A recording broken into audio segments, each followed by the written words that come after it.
Ayan mga kaibigan, March 8, 2015, kung naririnig nyo ako. Anyway, sa aking mga kaibigan dyan na nakikinig sa buong mundo, 82, 83 countries sa buong mundo kayo pinakikinig dito sa Radyo Filipino Amerika. Sa aking programa Linggo-Linggo, Deejay SKY on the air. Ito po ang iyong lingkod, Deejay SKY. And it's Sunday to bring you a little bit of blessings of what we have for this.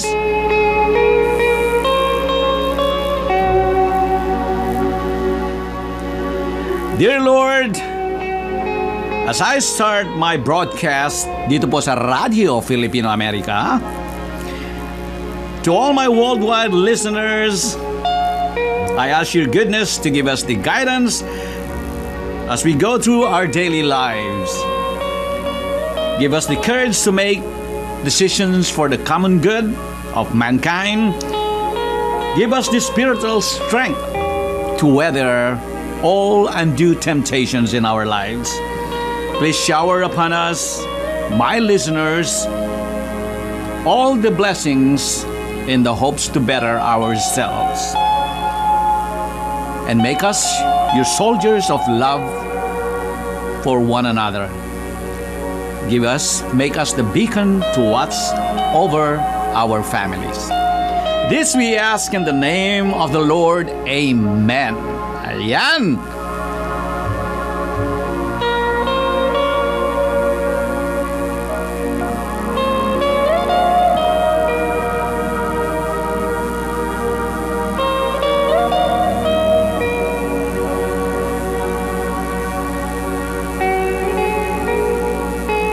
Marso 8, mga kaibigan, at ako'y nagagalak na naman kayo nakikinig dito sa ating programa.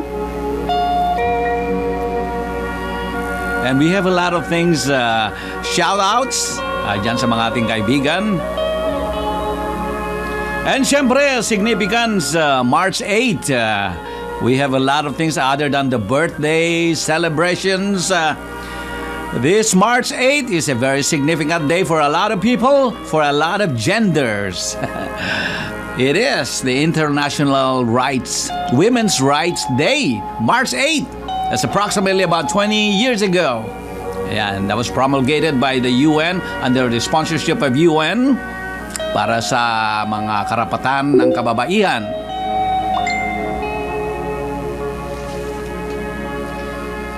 At sa aking mga kaibigan dyan na nakacheck in sa Facebook na,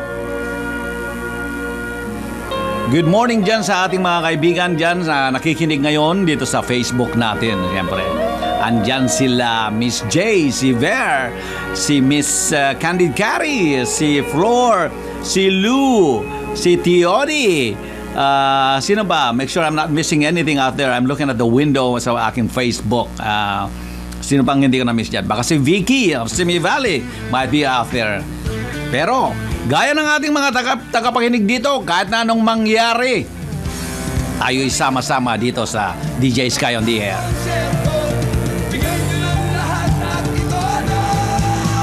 Kahit na anong mangyari, narito pa rin kami. Kahit na anong mauso, Pinoy lang pa rin tayo. Kahit na anong mangyari, tayong lahat ay magtatakpe. Ano ba mga pare, kumusta na kayo riyan? Kita-kita na naman. Rock and roll pa rin ang ating pag-usapan. Rock and roll sa ulan. Sabik na sabik ang lahat sa mga konserto. Bigay nyo ng lahat at ito na. Kahit na anong mangyari, narito pa rin kami. Kahit na anong mauso,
Ayan, nagpo-post ako ng litrato sa Facebook kasi.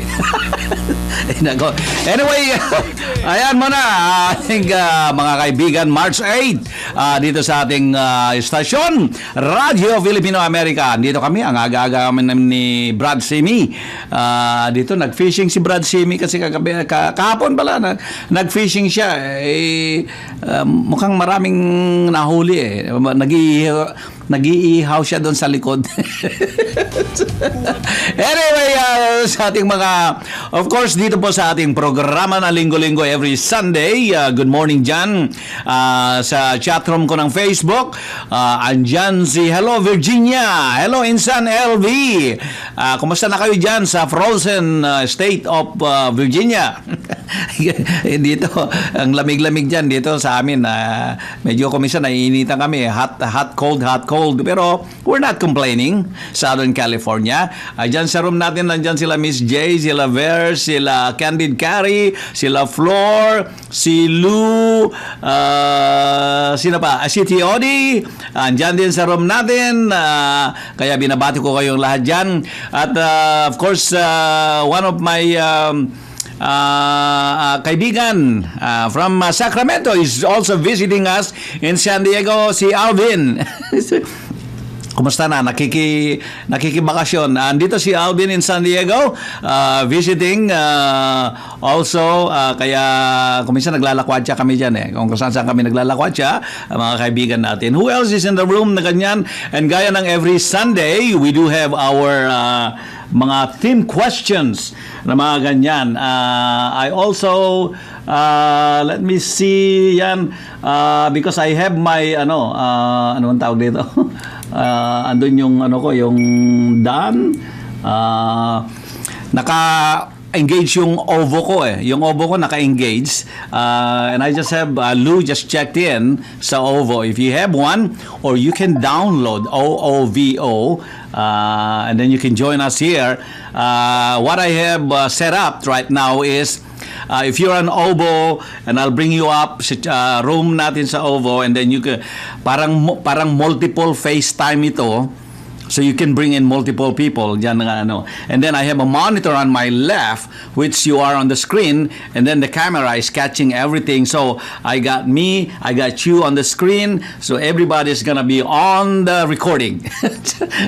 mga utak ko kung ano itong mga ginagawa ko rito, pero I'm trying to make do, enhance everything that I could think of when my brain is working. Sabi nga nila, pag nag-iisip yung utak ko na ganyan, kung ano-ano itong mga natin, napipigure out natin dito. But it works in a way, and I'm testing it once in a while na ganyan, and so far, I have my screen on my left na ganyan.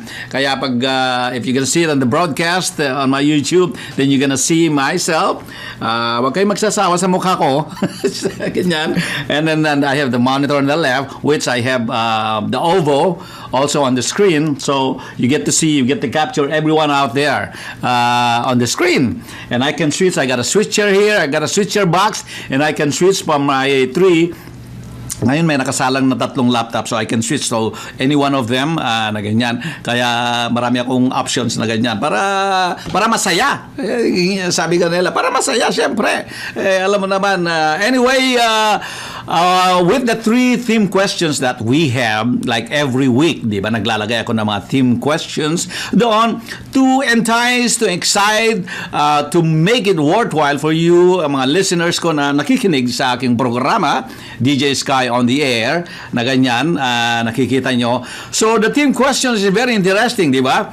It's all about driving and traffic in the Philippines. Philippine style. Ayan. And we can talk about those things, and as we parlay those and make comparisons and from our previous experience, kung driver man kayo sa Pilipinas nung araw, yung mga pinagdaanan ninyo, and then you came here, or your adopted country for that matter, kung ano yung mga pinagdaanan nyo, mga adjustments that you have to make na ganyan. So, yung team questions ko nga tinan ko yung kodigo ko yung sa team questions ko. At bago tayo magpatuloy dyan, Kaya sabi ko, binabati ko rin yung aking pamangkin, si Kyle de la Vega o Sacramento. Birthday din niya. And also, of course, my panganay, si Bam, husband of Lani, is also coming up ang kanyang birthday, March 13. Ilang taon na ba yung si Bam? Anyway, and they were passing by yesterday. Kaya lang, I was too tired. I was doing a special event. I did a special event yesterday. Diyon sa aming Radio School of Management, and the convention was a conference, a whole day. So I was there for 12 hours na ganyan. So I'm always busy and very interesting. This is a conference of upcoming CPAs, mga ganyan. So we have all the big wigs out there, mga speakers, mga CEOs na and then mga yung closing guest speaker nila magaling who owns his own hedge funds, managing portfolios for hedge funds na ganyang. And it's very interesting character, story ni Andy Nahas. He went from singing like concerts sa mga home cares na mga matatanda. That was his main living and then from there he went on kung saan napunta, and then he ended up in investment portfolios, and now his company Prospect Group is now the top-rated hedge fund company that do all the investments for you guys na ganyan. Top-rated sa Wall Street. Anyway, it was interesting for that one, and I got Lou in my oval right now. So far, I posted my name sa OVO kasi I was playing around with this software. I was hoping na if I can click my Facebook, that I can drag everyone and put him in my chat, my OVO room. Pero hindi, you have to find yung pangalan nila under OVO software. So, maring Banana Maria, ganun. Kaya kailangan hanapan mo Banana Maria, na ganun eh. Kahit na kilala mo siya sa Facebook, you could not pull it down based on sa pangalan niya. Kung sabihin kong si Juan Ordinario, alam ko ang pangalan niya, hindi ko mapupull down at ilagay doon. But anyway, I have a lot of folks right now. Diyan na rin si Ate Ginger. Good morning. Good morning kasi Ate Ginger. Ginger. And good morning. Good morning. Kaya nagtatype ako habang gumangawa ako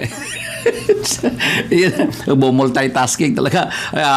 So I'm typing here, I'm watching my Facebook chat room, and I'm watching my OVO on my left side here, and then while I'm queuing some of my music here, saka si Brad Simi naman nandun, nire-ready niya, mag-iihaw siya kasi marami siyang may nakuha siyang mga isda, marami siyang nakuha, kaya lang pinabalik yung mga maliliit, hindi sana ibalik, kaya lang malaki ang multa, kaya kayo mahilig mag-fishing dyan mag-ingat kayo pag undersized, siyempre balik ninyo kayo naman. Hindi kagaya sa Pilipinas na talagang hindi lang binabalik, dinamita ang ginagamit sa atin. kaya pati tao na nagbabato ng dinamita nadadali. Anyway, it's March 8. Sino pa mga may shoutouts dyan ng birthdays? Sometimes I queue on my Facebook who has those special days na ganyan. I did one, gaya ng sabi ko, it is a very special day for the gender, for the female gender. It is March 8 and it is International Women's Rights Day. Yan, see? And it's one of those things where it highlights the female gender and how they come about in society na ganyan. Back in the old days, they were sort of marginalized na ganyan.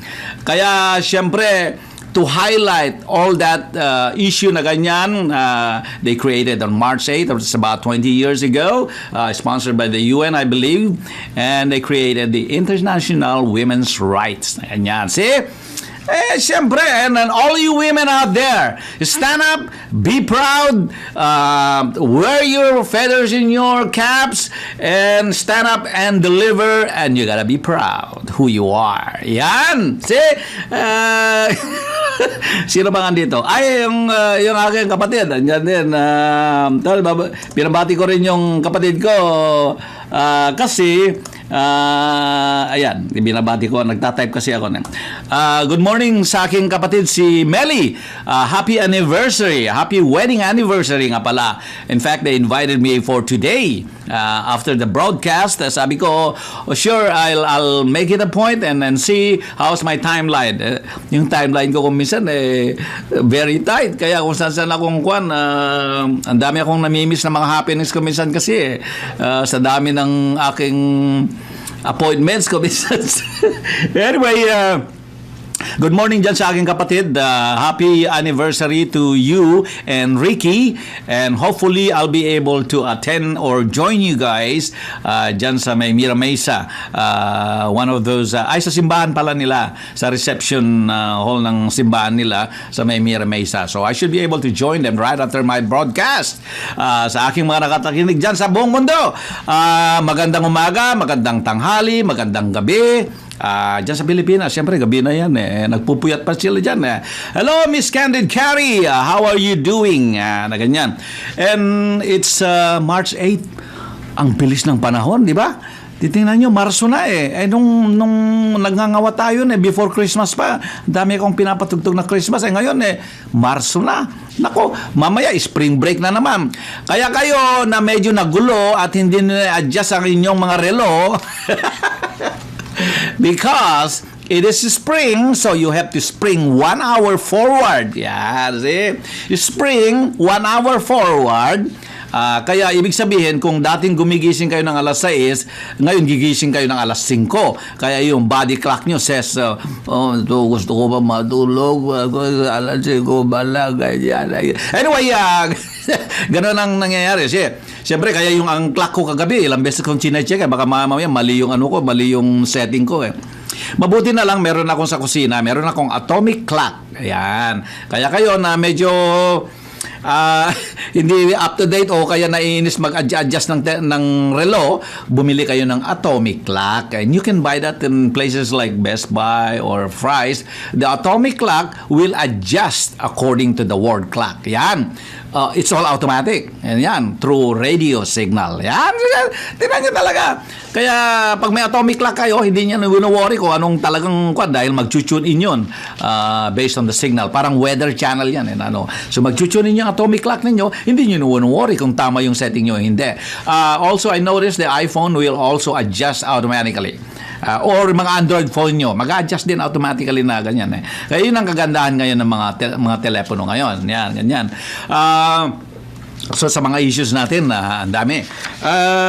Yung yung team questions natin na sinasabi ko, I'm gonna enumerate them again and then I'll play another music and then babalikan natin na ganyan habang binabati ko yung mga nasa room.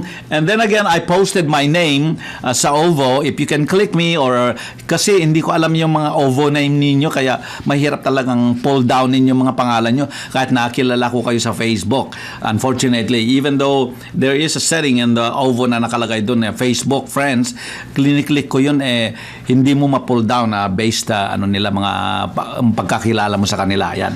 Anyway, yung 3 team questions which I like to throw in just to excite you, ganyan. Yung mga inaantok pa kumuha muna kayo ng kape o tea, ganyan, para magising kayo. Ganon, Anyway, sabi ni Miss Karen, naimbag nga bigat mo, DJ Sky. Of course, gising na gising ang taga-Pilipinas kahit hating gabi. Ayan, in tune kayo ni Miss J, si Janet. Hindi lang gising na gising si Miss Janet. Gising na gising yan kahit hating gabi yan. At saka inaakyat yung puno ng mangga. Ganyan. Hindi ko lang alam kung iniiwan yung kalahati ng katawan niya. Pero alam natin ng buong madlang people sa Facebook na si Miss J, inaakyat niya yung mga puno ng mangga. Sa gabi yun hating gabi yun. na gano'n. Yung nga lang, so far, wala pang nakakakuha ng litrato sa kanya kung dala-dala niya yung lower half niya. Ganyan. Pero matitingnan natin. Kaya kayo, huwag kayong magbato-bato ng mga bawang dyan. Baka mamaya kung ano-anong mangyari sa kanya. Anyway, congratulations dyan sa ating mga kaibigan dyan sa Pilipinas at gising na gising pa kayo dyan sa San Bernardino. Hello Lou, si Miss Dumlao and her friends. We like to greet you. Good morning also. Good Sunday. Good March 8. Si Flor. Hello Flor. Kumusta rin? Good morning Miss J. Yung Thursday dinner na wala na talaga ako. I was yung mga special events ko, I was deep in my special events preparation and all that, kaya hindi na ako nakadalo dun sa dinner ng mga friends natin dyan, sila Miss Connie Leyva. It's all about, I believe, the announcement of the July July 6, July 4 to 10, yung tourist visit sa group tour sa Pilipinas. Kaya kayong mga walang ginagawa o ay mag-tour kayo sa Pilipinas. Ilang araw yon, masaya yon. You're gonna stay at Sofitel for one night, and then you go to Cebu.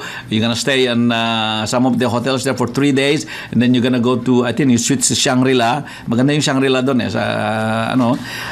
for those. And then there are some other side tours that you can take on your own. Those are extra. So sa package na ganon, it'll be fun.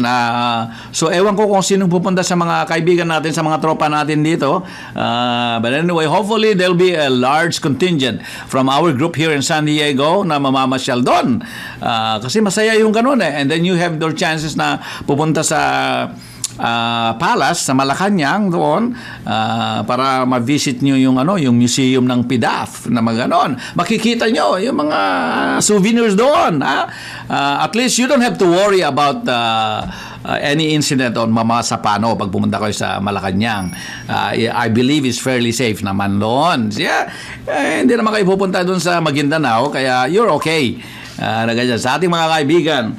Anyway, yung 3 team questions na sinasabi ko, the first question is, eto po, and it's all about driving and traffic Philippine style. Di ba?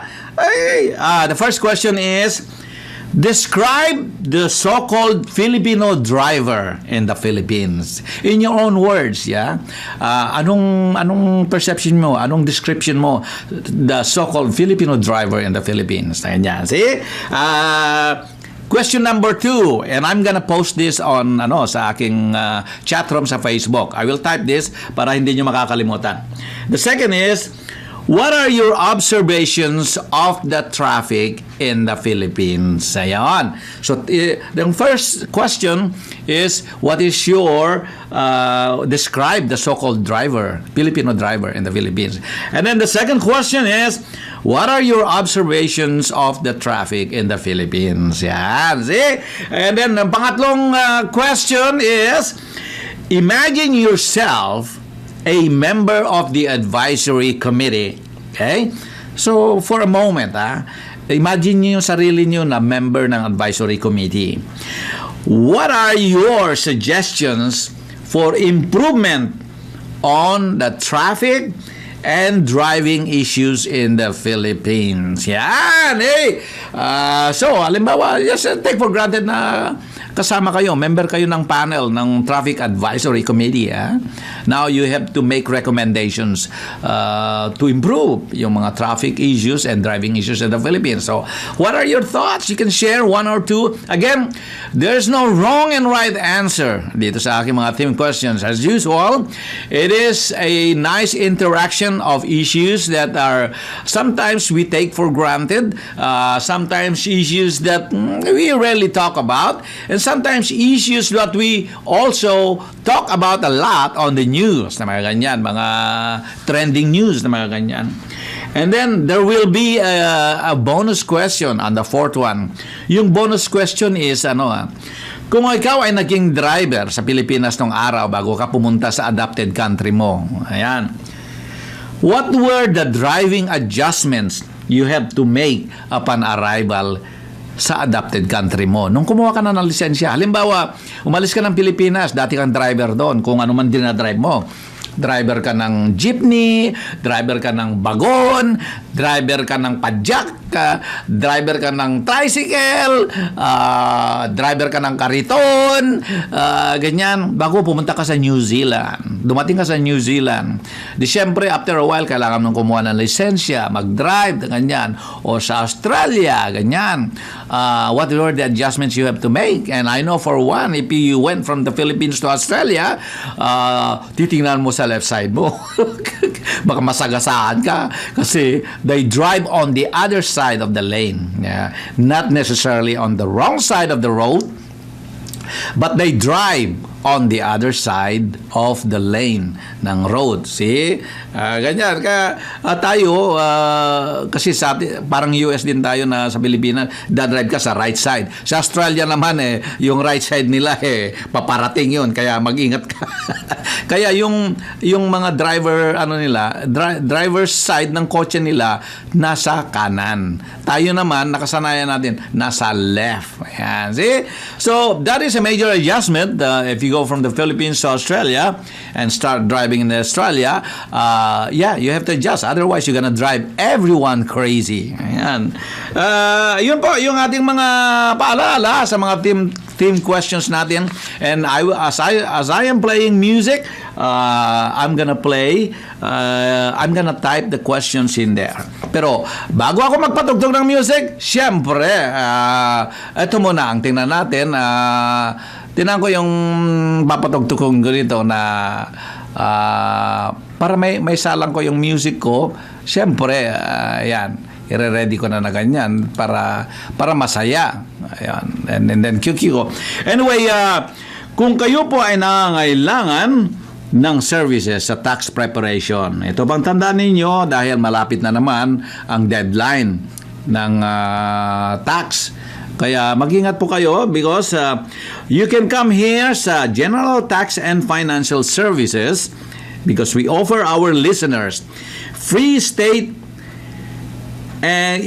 income tax preparation. You pay only the federal return or you get a $50 discount, whichever is higher. Yan. You heard it right. Free state return preparation or $50 discount, whichever is higher. Siyempre, we always give you the advantage na yan. And then the offer is valid, na-extend ito Na-extend nito, I believe, na-extend nito. I'm sure na-extend itong offer na ito. So, magsadya po rito sa General Tax and Financial Services at 550 East 8th Street, Suite 11, National City. As soon as you receive your W-2 sa 1099s ninyo. So, tumawag po kayo sa front desk at tawagan si Ate Ginger. The phone number is 619-649-0069. Kaya, for cheap, quick, and accurate income tax preparation, come to General Tax and Financial Services at saka bisitahin niyo rin ang Radyo Filipino America. Kasi natatagpuan dito sa loob din ng facilities namin.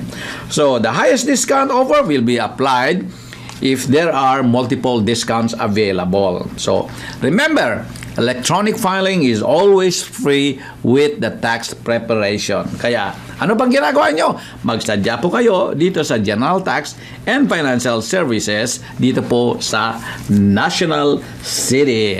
Ayan. So, we got that out of the way.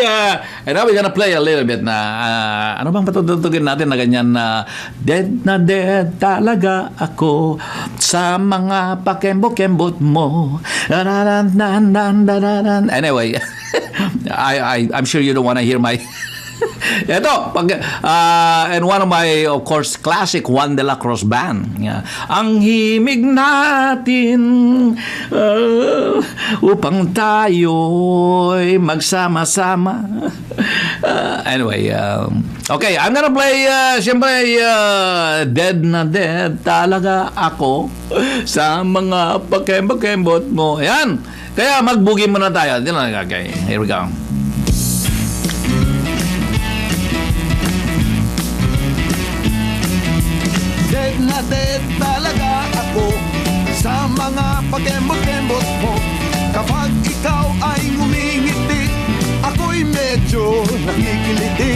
Kailangan ko ang iyong labi, kailangan ko ang iyong pisngi. Kailan kaya kita maiuuwi? Sige na, sige na. Sige na, sige na. Noon pa man ikaw na talaga, pangarap ko sa tuwi-tuwi na. Kailan kaya kita mai-score? Kailan kaya kita maa-arbor? Kailangan ko ang iyong labi, kailangan ko ang iyong pisngi. Kailan kaya kita maiuuwi? Sige na, sige na. Sige na, sige na. Pahipo naman, pahawak naman, nang di na kita matsansingan.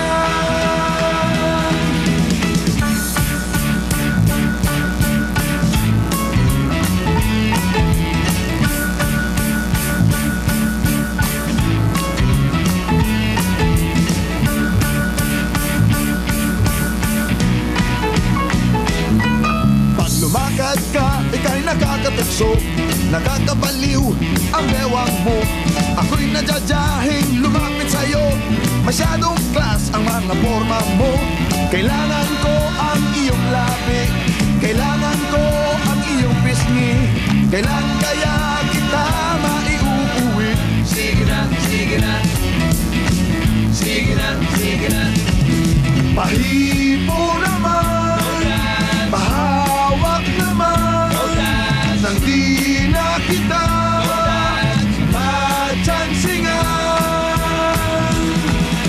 Kailangan ko ang iyong labi, kailangan ko ang iyong pisngi. Kailan kaya kita maiuuwi? Sige na, sige na. Sige na, sige na. Kailangan ko ang iyong labi, kailangan ko ang iyong pisngi. Kailan kaya kita maiuuwi? Sige na, sige na. Ayan, let's see yung ating team questions because I'm typing that right now sa aking chat room. And yung third question nga na what are your suggestions Jan, what are your suggestions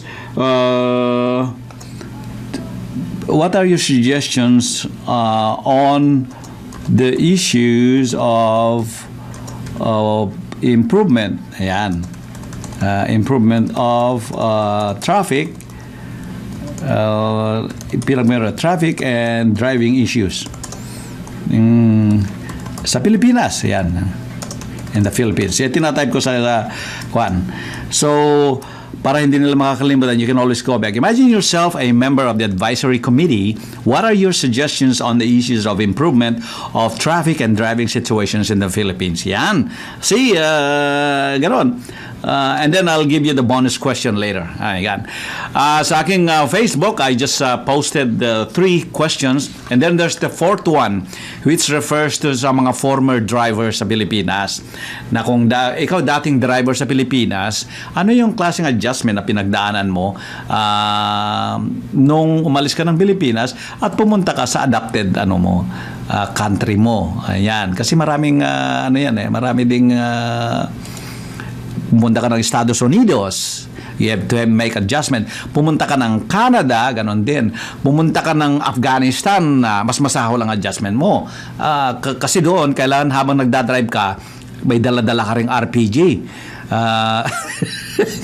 Kundi uunahan ka. Punta ka sa Iraq. At some point, sa Ukraine, may nakakausap ko doon sa Yahoo chatroom nung araw pa. There was a time on DZRH. This is probably about 5, 7, or 8 years ago. There used to be a DZRH chat room where you go in there and then you can listen to the radio station at the same time. And then we form our chat room for karaoke.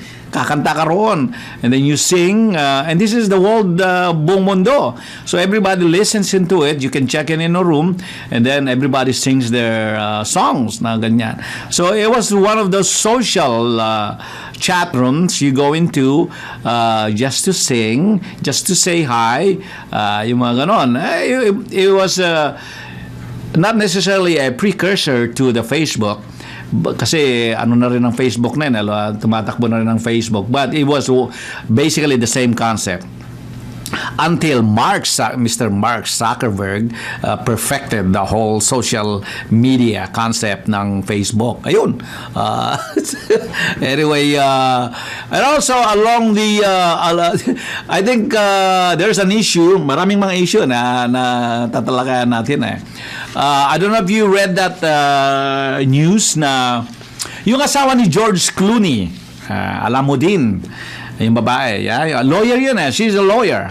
Asawa ni George Clooney, newly married yung mga yun she filed a case against the Philippine government through the auspices of the United Nations.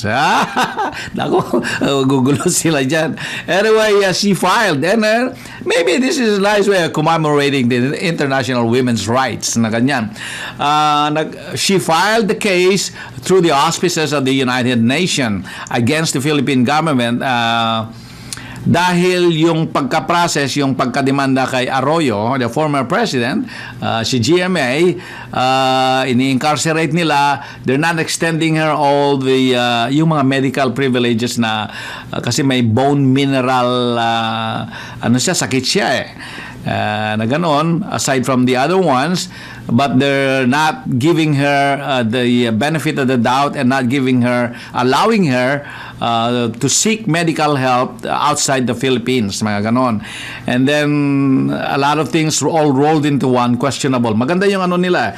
Mamaya tatalakayin ko yung isa-isa yung mga demands nung attorney, and filed along with the two lawyers of the Arroyo. And kasi it's maganda yung nila, yung point nila na doon and that's gonna put up the Philippine government on notice na ganyan, because they have to respond to that thing. And now not only that, the case is elevated to the world stage, so that's gonna be interesting na ganyan. So if you haven't seen that, you can Google it and then para makita nyo. And to celebrate March 8, International Women's Rights. Good morning.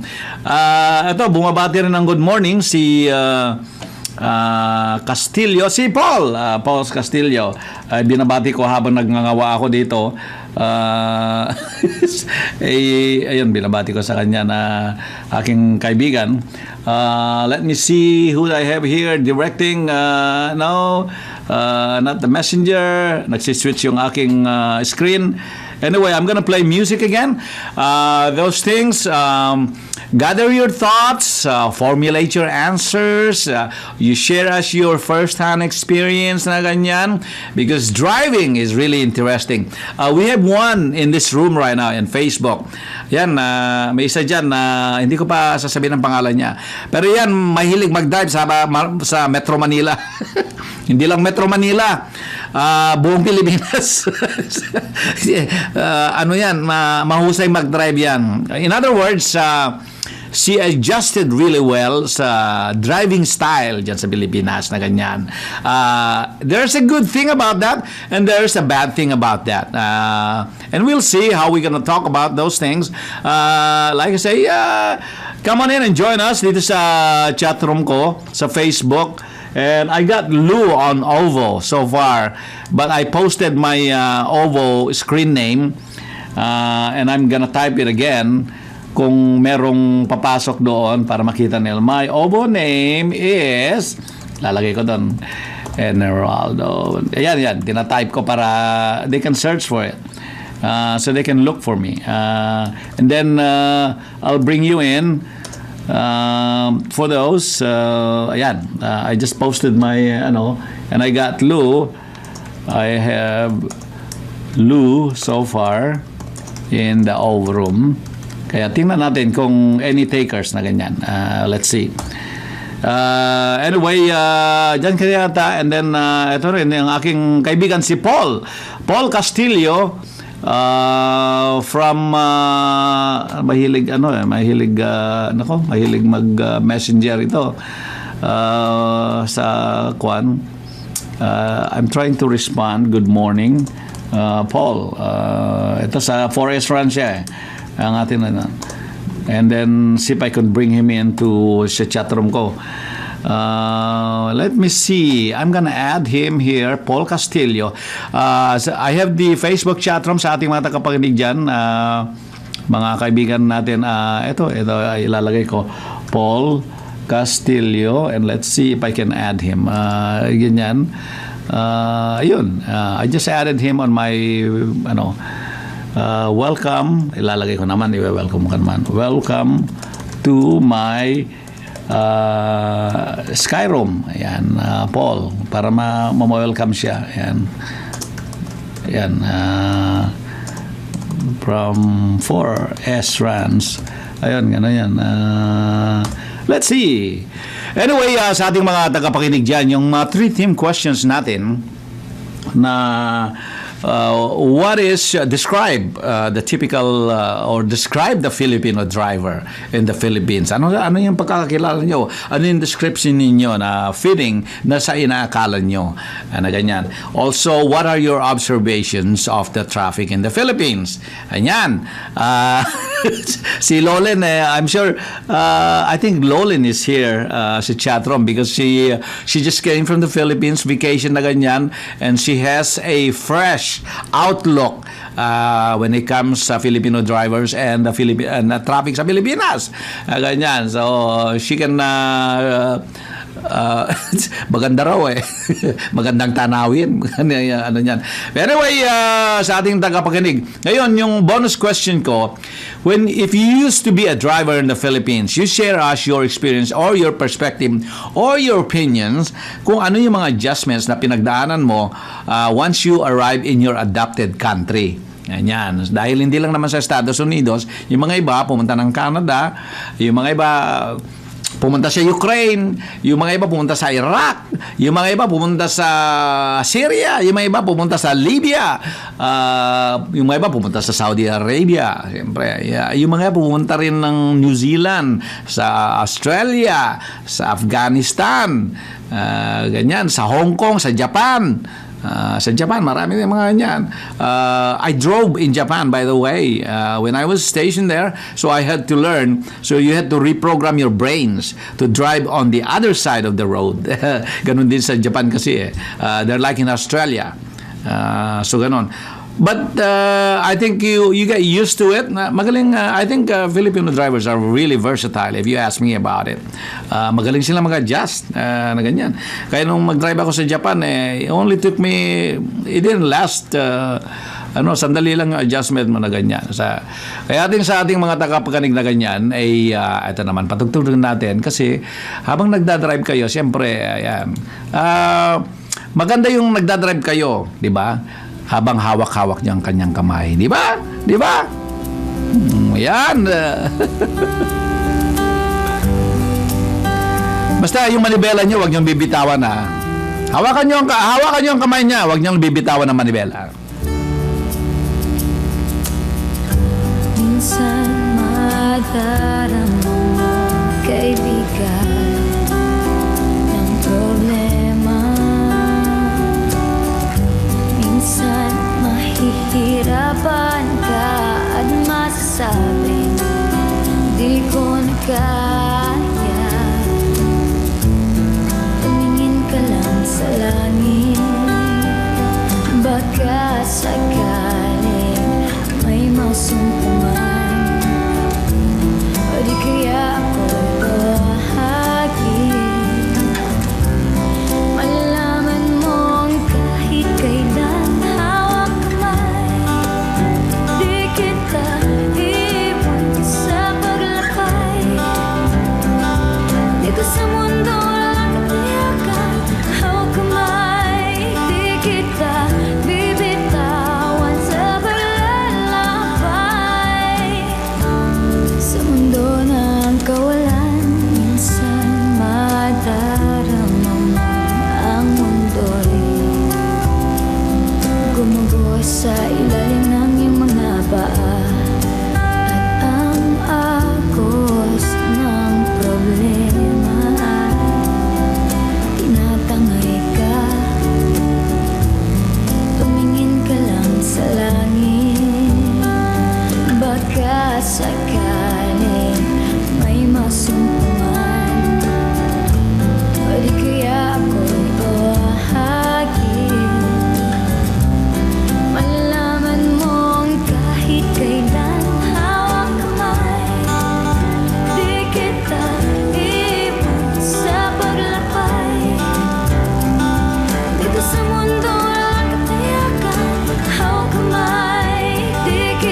Ayan, meron ng input si Miss Carrie.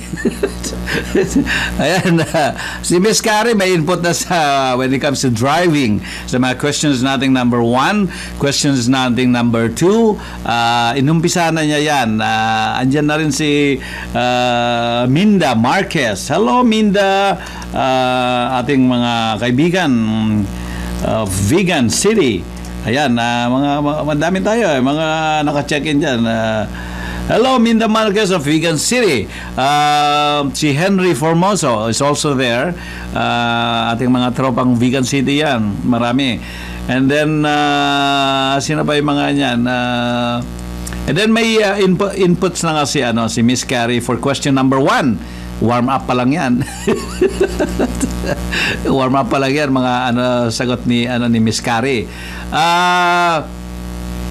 Yun sa aking mga tagapakinig, kung kache-checkin nyo lang ay the 3 theme questions that I have, and let me repeat and then I'll get to Miss Candid Carrie's answer to question number 1. Ang question number 1 ko is, what are your observations, what are your thoughts? Describe the Filipino driver pala. Describe the Filipino driver in the Philippines. Kasi maraming driver na Pinoy sa iba-ibang bansa. Yan. But yung Filipino driver, the infamous Filipino driver in the Philippines, describe that person. Babae, lalaki man o ano man. Ayan. And then the second question is, what are your observations of traffic in the Philippines? Yan. You have to be, think about this.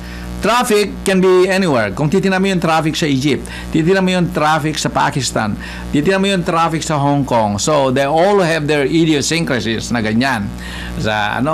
So, you look at it that way. And then question number 3 is, for a moment, imagine yourself na nasa panel ka ng Traffic Advisory Committee na ganyan.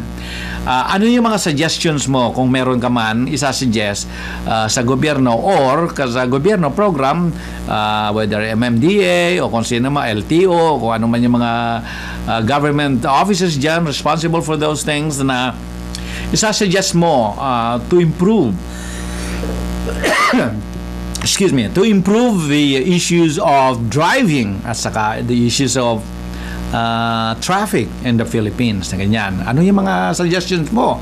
So like I said, there's no right and wrong answers to those things.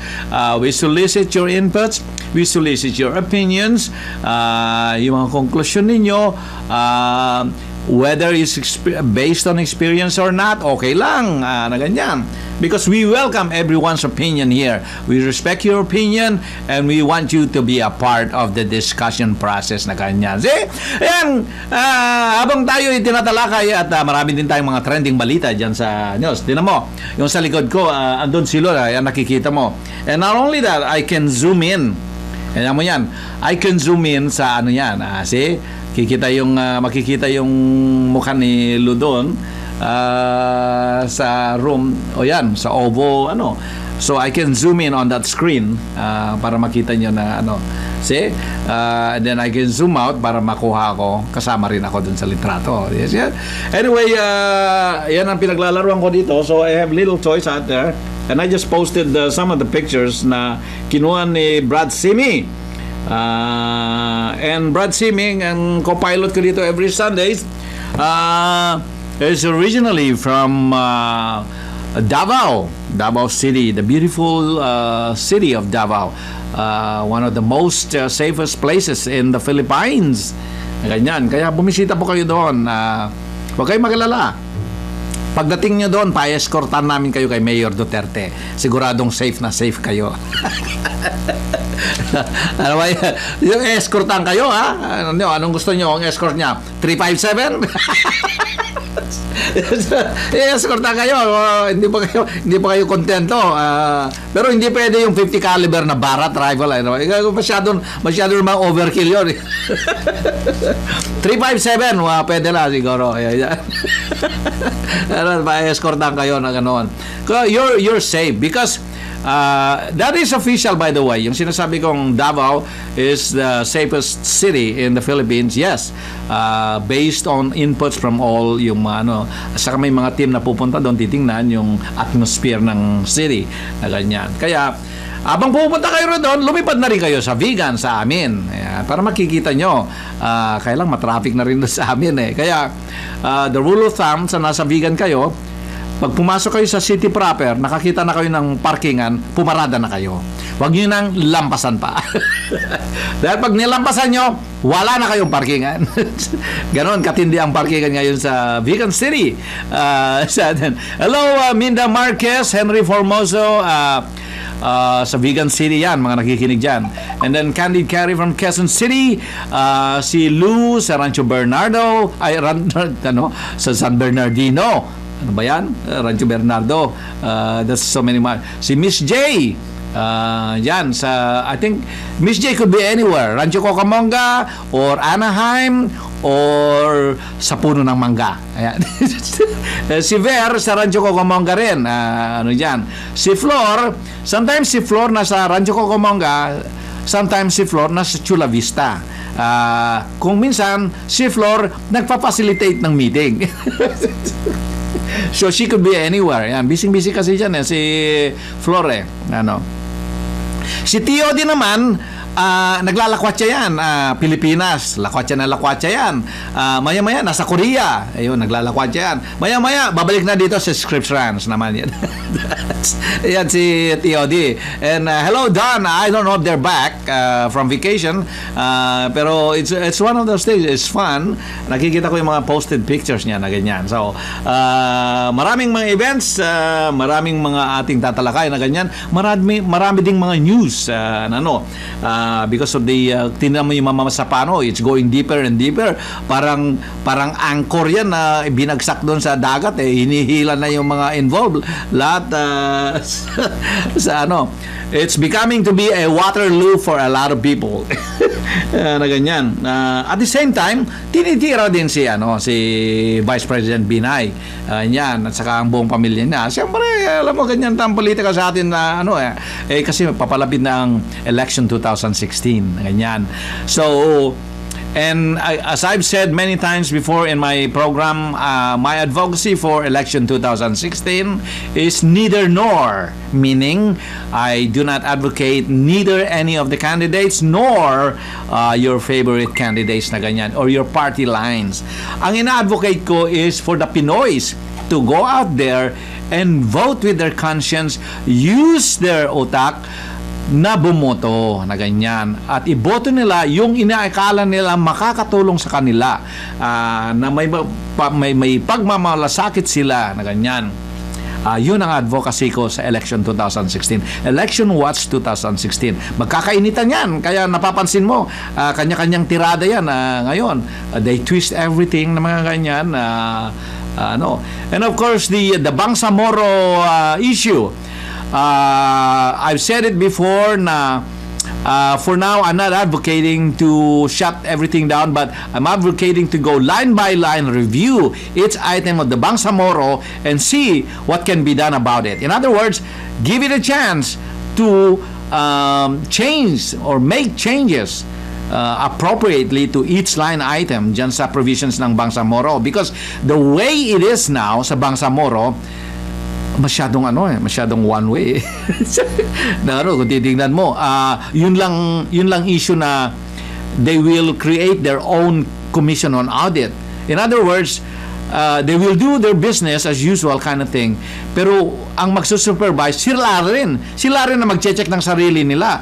So how can you monitor somebody and have due diligence results kung ang mismo mag-i-inspect ng mga issues yun din manggagaling sa loob ng, let's say, MILF na ganyan. And not only that, if you look at the big issue, and you probably heard it by now, na ang Armed Forces of the Philippines ay tinitira ngayon, binobomba yung mga yung BIFF naman, mga freedom fighters ng Bangsamoro na ganyan, because there are splinter groups dyan, kaya nang ang gulo-gulo So remember in those days in the 70s, during the other Marcos time, we have the Normie Suarez MNLF, the Moro National Liberation Front. And then suddenly, merong grupo, ayan, MILF na mga yon. And then you have the BIFF na mga ganyan. So, if you ask yourself, what guarantees anyone in the Maguindanao area na halimbawa na resolve ito and then the Bangsamoro, after going through and rewriting the whole outlines of the Bangsamoro law, and then naipasa yan, what guarantees you na ang MNLF ay hindi magrereklamo o ang BIF hindi magrereklamo? Dahil sasabihin nila, ang kausap niyo lang naman ang sila Iqbal with MILF. Yun lang naman ang kausap ninyo eh. Eh kami, wala na. You did not include that. And not only that, if you look at the latest campaign ng Armed Forces of the Philippines, binobomba yung mga BIFF. So what that thing is just twist everything na ganyan. So ang BIF, the heck with that thing, you know? We don't care. If you guys sign it with MILF, the heck with that. That's just you between an MILF na ganyan. Di tuloy pa rin ang gulo. Right? Titingnan niyo yung mga yon. And not only that, yung pinuporso na holding people responsible dun sa massacre ng 44 Special Action Forces from the MILF, parang nakalimutan na nila eh. Eh ngayon naman binubomba nila yung yung BIFF forces, mga freedom fighters na ganyan. Kaya I don't know what's the whole intent of the armed forces na to go on the offensive right now. Parang magpakitang gilas eh. Kasi ang description ni Chief of Staff Katapang is all-out war against BIFF. Eh nung kailangan ng tulong ng mga Special Action Forces, walang all-out rescue. Ngayon naman, all-out binobomba ngayon yung mga BIFF. Anyway, so that's a brief discussion on that thing. Eh, magpapatugtog tayo para malibang-libang naman kayo. Para hindi nyo lang naririnig yung kangangawa ko rito dahil napakabilis ng oras. Pag gumangawak, naku, alas 9 na naman. Alas 9 na naman! Na ganyan. Kaya, bago ako magpatugtog, ay ito pala, i-plug ko muna ito. Kung kayo pinangangalangan ng tax preparation because it is that time of the year again, magsadya po kayo dito sa General Tax and Financial Services because we offer our listeners free, libre state income tax preparation. You pay only for the federal return and you get a $50 discount, whichever is higher. Ganyan. You heard it right. Free state return tax preparation or $50 discount, whichever is higher. Yan. This offer is probably extended right now. So check with the front office at 619-649-0069. Ganyan. Para mabigyan kayo ng tulong for cheap, quick, and accurate income tax preparation, please come to General Tax and Financial Services at bumisita na rin kayo dito sa Radyo Filipino America na matatagpuan po dito sa National City sa 550 East 8th Street, Suite 11, National City. Para mamasyal kayo dito, kumaway kayo sa ating mga broadcasters dito ang umangaway dyan. Remember, electronic filing is always free. And yan, if there are multiple discounts available, libre yan. Come and avail your services of General Tax and Financial Services. Yan! Plug natin kasi it's a time. Wag nyo nang don't start pulling your hair trying to deal with the tax headaches na ganyan. Magsadya kayo. Hello sa ating mga kaibigan dyan sa Sacramento. Si Alvin, who's also visiting San Diego. Welcome back to San Diego, Alvin. Because Alvin actually grew up in San Diego, Mira Mesa. Kaya hello din sa ating mga kaibigan dyan sa Norte, mga taga North County. Yan yung grupo natin dyan, mga friends, mga biyak-biyak to 400 series of North County. Andyan sila Paul Castillo, sila Reggie, ang dami nila kasi kaya I could see it on the screen. Ayan, ganyan. Si Vicky, I think Vicky is also in the room right now. Hello, Vicky of Simi Valley. I think Simi Valley, andyan siguro. Kasi nung last time nasa Kawansian nasa Las Vegas. Ayan, naglalakad siya. But anyway, before I play music, let me cover this. Sabi ni Minda Marquez, medyo mahina daw siya. A little bit weak today. Akala ko weak yung audio. Hindi pala. Ibig paling sabihin ni Minda Marquez is weak yung katawan niya. Mahina. Akala ko mahina yung sound. But I didn't want to miss you. Sabi niya, hazardous traffic. Ayan. May input si Minda Marquez. But in fairness to si Lou is back in Chula Vista. Nagbibisita lang pala sa San Bernardino si Lou. Si Miss Lou Dumlao. She was visiting her friends last week sa San Bernardino. Kaya binati natin yung mga kaibigan niya dun sa San Bernardino who may or may not be or who may be listening as of now because they finally figure out how to listen to our radio station mga Sunday na ganyan. So, thank you Lou for the plug na ganyan. And then babalikan ko. I have to excuse myself, sabi ni Miss J. Got errands to do and I'll be back. Sabi ni Miss J. Meron lang siya. Si Flor naman, nasa Chula Vista every weekend. Ayan, see? Parating nasa, I think she probably just relocated. Ayan, ganyan. To Ver, make sure you have bills inserted in your driver's license to let you go quicker. I see, ano to? Input ni one of the observations. Now, let me go back to flashing of headlights. Let me see. And then Vera also has an input by now. Okay, let me start with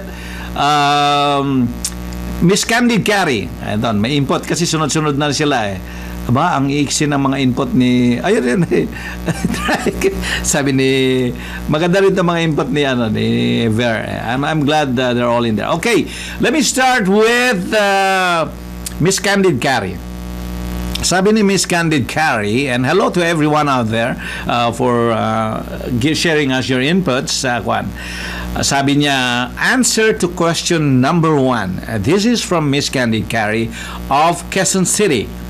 Who's out there right now na namumugto yung mata niya, kumukurap-kurap pa, pero gising pa. Anyway, once you learn how to drive in Metro Manila, you will be one of the most skillful drivers in the world, sabi niya.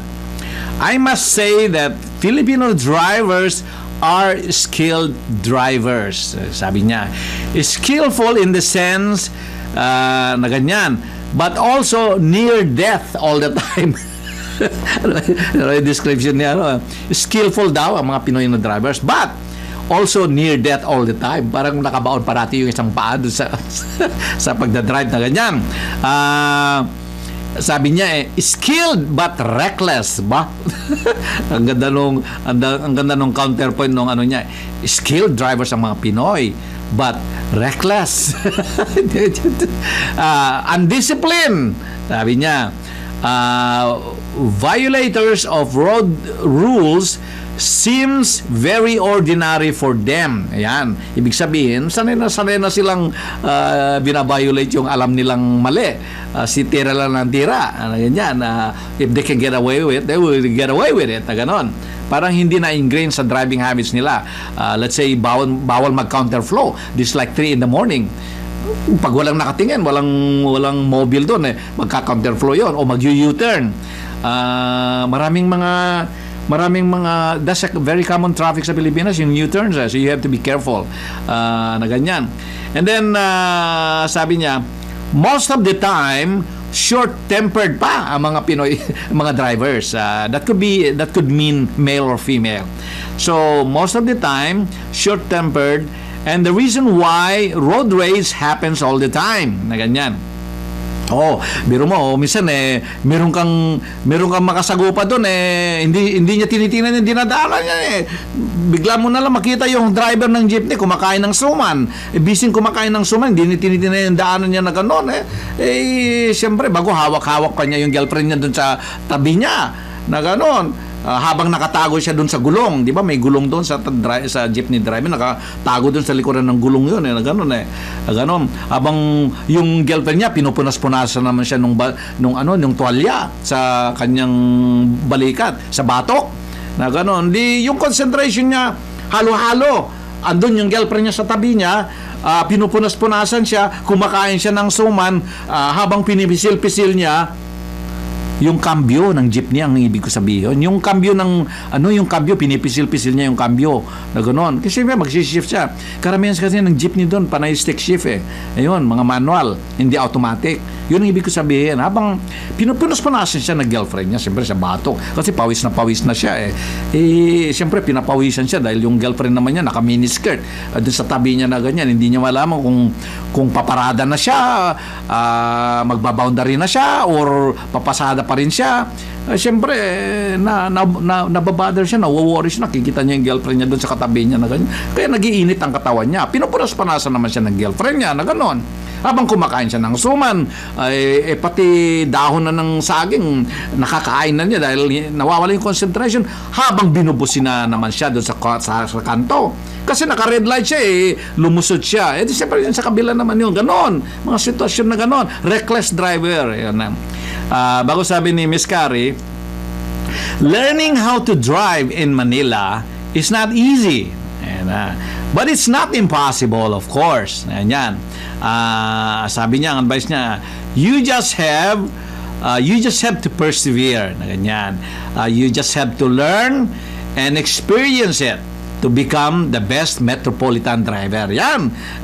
So sabi ni Miss Candid Carey, kailangan matyaga ka, hindi masyadong hot-headed ka na ganyan. And then learn as you go na ganyan.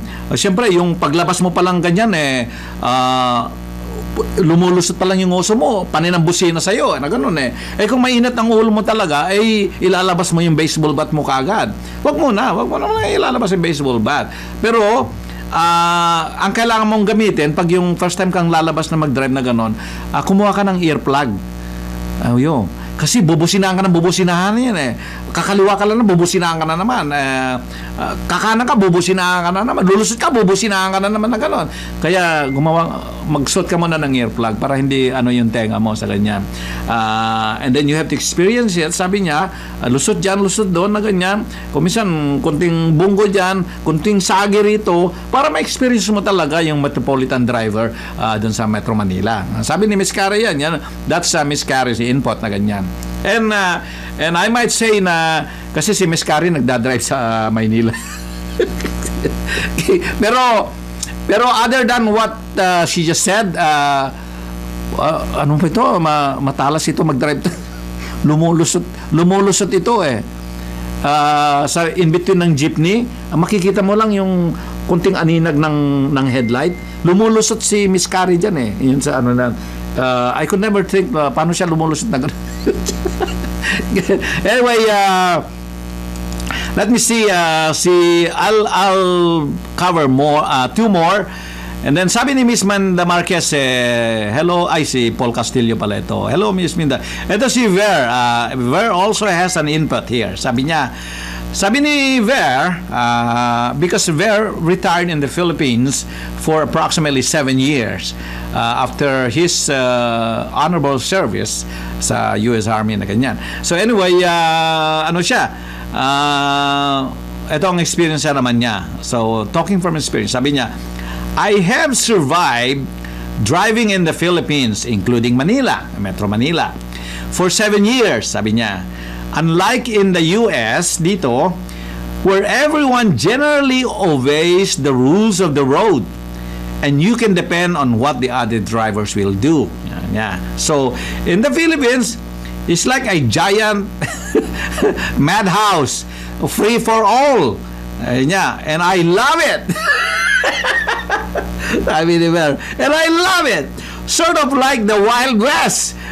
Parang pa ng mga gunslinger para bang kumbaga Wild West yung mga 357 mo na ganyan and you can shoot anywhere you want recklessly na ganyan. Lawless but not without certain unspoken rules. Yan. That's one thing fascinating about it. Bago sabi ni Ver, but once you get past your driving experience out of your head, and start just going with the flow. Ayan. So, ibig sabihin ni Ver, although initially na dumating ka ng Pilipinas or your first attempt to drive in the Philippines na ganyan, mararatel ka talaga na because especially if you're coming here, sa Estados Unidos or some other country outside the Philippines na ganyan. Because dito, you're expected to follow the lights, yung red lights, yung traffic lights na ganon, o yung right turn, no right turn on red, mga ganon, and you follow the speed limit na mga ganyan. You're expected to follow. Doon naman sa Pilipinas, you're expected to break the rules na ganyan. Kaya the rules of the road sa Pilipinas is not to follow the rules. Ganon yun eh. Kaya nakikita mo yung tema nila doon. Nung araw pag sumasakay ka sa kwan, mahilig ako sumakay doon sa driver side ng jeepney eh. Because I'm always curious how they drive. Kasi napakagaling talaga nila eh. Pag sumisingit na ganyan, mahilig silang sumingit. Talaga mga driver mahilig sumingit. For some reason, mga Filipino drivers, ang hilig-hilig ng singit. I mean, sumingit. Ang ibig ko sabihin. Hindi singit. Sumingit ang ibig ko sabihin. Mahilig sumingit. Kaya naman, oo. Masyado ko yung trigger happy. Mahilig sumingit. Mga ganyan. At saka yung style ng driving saka doon na pot-pot, lusot. Ganon ang style eh. So, and if you look at the driving ways dito sa Western world, particularly in the Estados Unidos, bihira kang magbusina naman dito. Pag nagbusina ka dito, ang akala nila sa'yo, galit ka or you're reacting to somebody else's craziness on the road. Ganun ang attitude. Sa Pilipinas naman, hindi. Put-put is a warning. Say, put-put, lulusot ako. Ganun, parang ganun eh. Put-put, mamahalin kita. Parang ganun. Parang warning, ganun. Put-put, date tayo. Parang ganun. Put-put, lakad muna tayo. Put-put, halikan kita. Parang ganun. Put-put, lusot ako. Parang ganun pag nagdadrive ka. So, you imagine yourself like that pag nagdadrive ka. Pero yung first time mo, siguradong bubusinahan ka ng 100 beses. Kaya huwag kang galit. Pag binusinahan ka, tawayan mo rin, sabi ka na, hi, kumusta na kabayan? Ganun lang. Huwag kang magagalit. Kasi pag galing ka dito, magagalit ka pag binusinahan ka talaga. Ba't ako binusinahan na gano'n? Sa kanila doon, warning, lulusot ako. Kanya na, parang pag tininan ka, may dala-dala siyang SUV, and dala-dala mo yung kotse na ganyan. Lulusot siya. Mine is bigger than yours. Parang gano'n eh. Pag siksikan na ganyan doon sa lane, mine is larger than yours. Put-put, lulusot ako. Parang gano'n ang nila. And then, I'm reading all the way sa end ng ni Ver. But once you get past your driving experience out of your head, kasi it's almost psychological yan eh. Ganon. Yung initial reaction mo kasi parang ang gulo-gulo. It's like a concerted chaos dyan sa Pilipinas. Kala mo, they're dancing to somebody else's driving tune na ganyan. So, once you get that out of the way, masasanay ka na rin. Masasanay ka rin. Now, you go with the flow.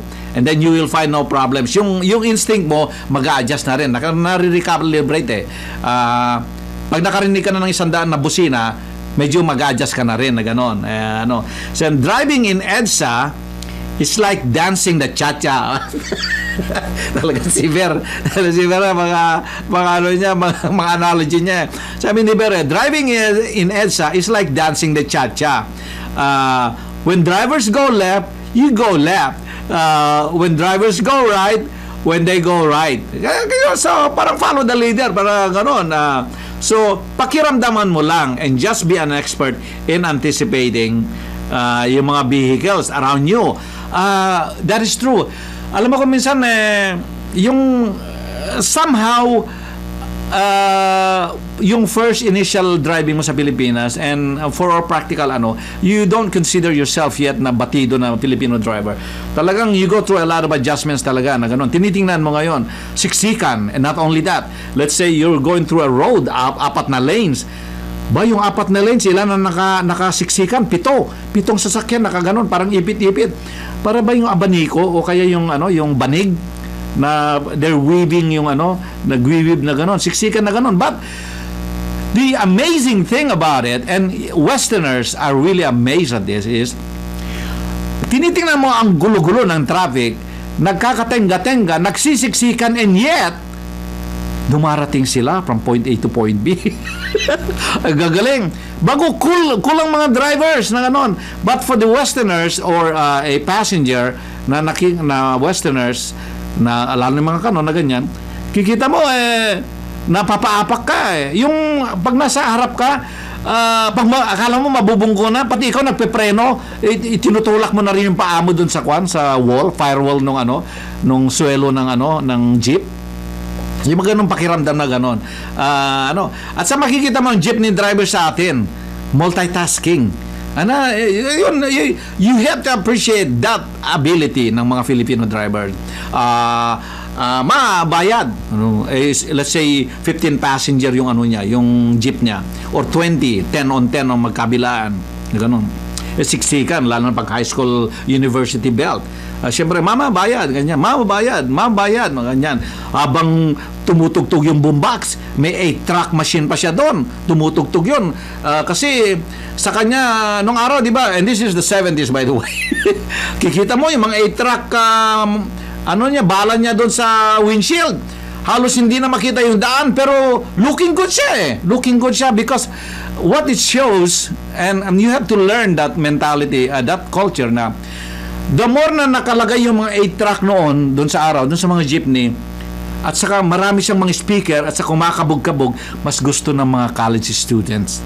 Gustong-gusto nila kasi napaperk sila yung pagpasok mo, gumaganon talaga yung bass, parang tinatamaan yung kinakabog-kabog ka na gano'n. Gustong-gusto na yon. Kaya nung araw ayaw sumakay ng mga estudyante pag walang music Kaya kailangan may music talaga na gano'n. At saka ang daming mga trinkets na mga bandila, mga kabayo, kung ano mga bago the pride of Jubail, the pride of Dubai, na mga ganun. Ang dami-daming mga dekorasyon, mga streamers ng jeepney na gano'n. Habang abot, mama bayad ko. Mayroon na naman yung may iba, bayad ko. Ay, mabayad lang dyan, siksikan lang dito. Dito may 2 space pa, habang lahat yun, nag-i-interact yun, habang kumakabog yung ngayon, mas matindi na ngayon, nawala yung 8-track ngayon. Pero naman, tinan mo, ganun ba, mabayad, ganyan. Bago kumakabog pa rin yung music, iba na ngayon, touch screen na, panay CD na, or USB na ang ginagamit ngayon ng mga music nila. At the same time, mga ngayon, nagte-text. Yan, habang nagdadrive. Nagte-text siya. Ganon. Tinetextan lang niya yung babae na andun, nakasakay doon sa likuran na ganon. Nagte-textan sila na ganyan. See, multitasking. But you have to appreciate that kind of multitasking ability na ganyan. At the same time, bumabiyahe siya doon sa Espanya na ganyan, o sa University Belt, o sa Quezon Boulevard na ganon. So, those kind of things. And then, people, sabi ni Ver, I'm finishing up Ver's input, na sabi niya, people are much more accepting about what others do in the Philippines. And don't get all freaked out, sabi niya, if someone doesn't obey the written rules, yan na ganon. Kasi yun ang nakasanayan nga nila, na the rules of the road nila sa kanila doon, yung pakiramdaman. Naalala ko, when I used to drive in the Philippines, yung intersection paggabi, ang bilis-bilis mo Alam mo lang kung paano tatansyahin kung may makasalubong ka. Yung lights, i-flash mo lang yung lights mo. Click, click, click, click, click, click, click, click. Ganon mo, you hit it like 3 or 4 times just to make sure na mag-flash na ganon. Doon mo lang tatansyahin kung mayroong dadaan doon sa kabila na ganon. That's how you gauge it. Kasi wala pang masyadong traffic lights nung araw na ganon So you gauge that. Sabi ni Ver, but you certainly have to be assertive, because for sure no one is going to stop to let you into traffic. Alam mo yung statement na yun, it is true, you have to be assertive. When they say assertive, hindi yung ang ibig sabihin ni Ver, hindi yung ibig sabihin na ilalabas mo na yung 45 mo o ilalabas mo yung baseball bat mo. That's not, hindi yun ang ibig sabihin na pag nag-drive ka, talagang determine ka. Pag sumingit ka doon, singit ka. Busina, singit ka agad. Hindi yung busina, mag-iisip ka na titingnan mo pa yung driver. Hindi. Busina, tingnan mo yung lulusutan mo, wag mo nang tingnan yung driver, lusot ka kaagad. Yun ang gusto nila. Kasi they expect you, pag bumusina ka, lusot ka, ganon. Parang ganon din. Pag minahal mo yung isang tao, pot-pot, mahalin kita, mahalin mo kaagad, ganon. Wag ka nang mag-isip-isip na ganon. Anyway, sabi ni Ver, you just start slowly squeezing in people and they will stop for sure. Yung traffic ko minsan siksikan. Nagsisiksikan na kayong mga jeep, yung mga pedestrian, ando pa rin nagsisiksikan na ganyan. You start slowly squeezing, for sure. Motorcycles and tricycles know their place in the pecking order. Yan. And always stop. I probably, out of self-preservation, about the jeepneys na ganyan, yung mga tricycle, motorsiklo, at saka mga padjak. Mga yan, singit kasi kung saan lumulusod yung mga yan eh. Sabi nga ni Ver, out of self-preservation kuminsan siya nang bumibigay na ganyan, para hindi siya madisgrasya or maabala siya na mga ganyan, may lagat na ganon. Kaya siya na lang bumibigay kuminsan. But tansyahin mo yon. But most of the tricycles and the padjak drivers and motorcycles, they know where they belong. For one, ang laki-laki nung the laws of physics will tell you na mas malaki ang kahan ng kotse ko, huwag mong itatansya yung padjak mo o yung motorsiklo mo dahil bubungguin kita. Ikaw ang matatalo. Mga ganyan. So, anyway, and then about the jeepneys and the buses, you just have to be careful around them because they are the kings of the road. Alam mo, alas 3 na madaling araw dyan sa EDSA, nung mas medyo nag-slow down na sila ng konti ngayon kasi binago yung patakaran sa mga driver eh. Nung araw, I think ang mga sahod ng mga driver, there's an incentive kung nakailang biyahe ka. So, alam mo yung bus pag alas 3 ng madaling araw, halos hindi na sumasayad eh. Lumilipad yung mga bus. For one, walang masyadong pasahero, mga ilan lang. Kaya makita mo kung ikaw makasakay ng bus na madaling araw, yung in between nung sa legs mo, wala na. Mawawala. Hindi mo na alam kung saan mapunta. Anyway, sa Quezon City sa bus driver na ganyan. But you just have to, dahil matansya. Naalala mo yung isang professor sa UP na namatay dahil nabunggo ng isang bus. It became a big case to trivialize and look at the issues ng mga buses na runaway na mga ganyan na kaskasero sa madaling araw, especially madaling araw. Ganyan, hindi dumidispasyo, talagang akala nila wala silang kasabay sa kalsada mga ganyan. But as said earlier, space that no one else can move into. So then they let you in. Yung tansyahan pagdadrive, they get enough of your vehicle in the space. Parang singitan yan eh. Alam mo yung pag naisingit mo yung bumper mo na gano'n, alam nilang you got the space na ganyan. Kaya ituloy mo na. Huwag kang tatansya na gano'n. Saka yung singit-singit, yung usad-usad na gano'n, makikita mo, it's almost like a science for them when they drive. Singit. Kunting singit na ganyan. Let go. Singit na naman. Traffic tends to move much slower in the Philippines than we are used to. And that makes a huge difference. Sabi niya ni Ver. So, going from point A to point B, syempre mabagal. Yung traffic is not well organized, so everybody has their own way of following the rules. Hindi kagaya dito na high speed from point A to point B, mas madali kang darating na ganon. So, and then driving at night is a different story, sabi ni Ver.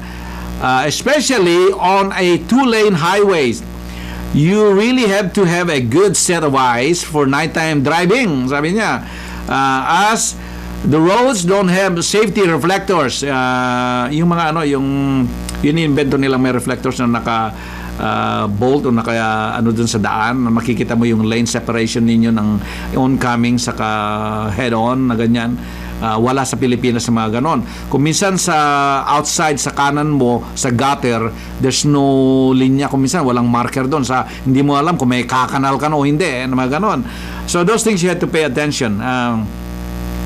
They don't have safety reflectors and the uniformity of the roads. Yung yung pala pagkakanan ka. There is, if you notice right now, there is a big push of trying to widen yung road ngayon. So, yun ang magandang ginagawa nila. And I think they're trying to do that.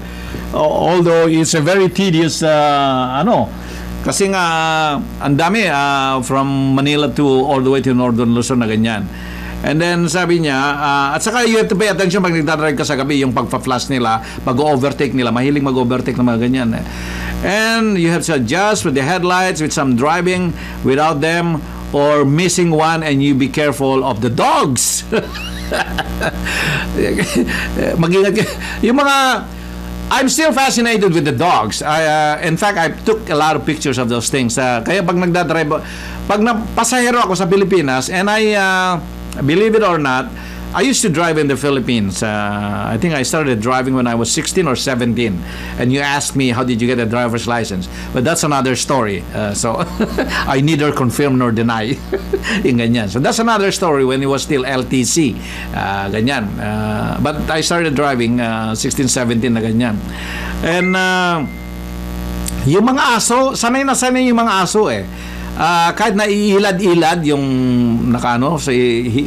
higa sa kalsada, alam nila kung gaano sila kalayo sa gitna o sa gilid. Kahit nalalakad-lakad sila na nakatalikod, alam nila kung darating yung Philippine Rabbit nung araw na gano'n. They never dare to go left or right na ganyan. Yung mga gano'n. Although, mga ibang aso, tinatamaan din. Pag tinamaan na ganyan, bawang sa akin, lasunan sa akin, mga gano'n. Pulutan naman ang labas.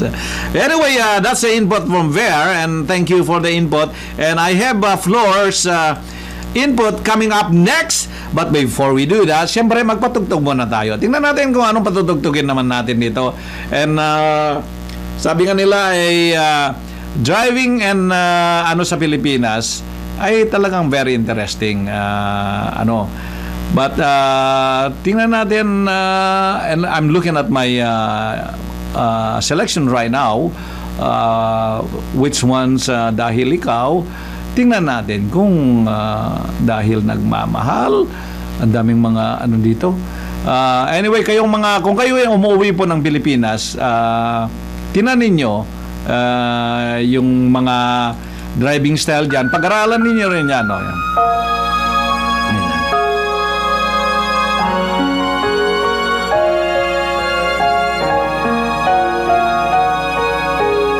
This is Mr. Piolo Pascual. Ikaw lamang.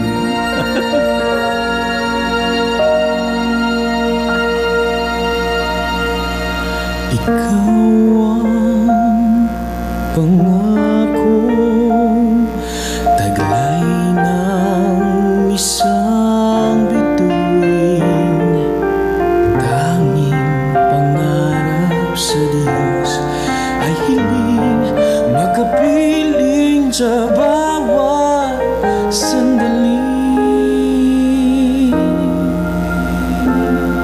Ikaw ang pag-ibig sa araw at gabi. Ikaw ang pag-asang tanglaw sa dilim na papawing hirap at bighati. Langit ang buhay sa tuwing ika'y hahagkan. Anong ligaya sa tuwing ika'y mamasdan sa piling mo. Ang gabi, tila araw, ikaw ang pangarap. Ikaw.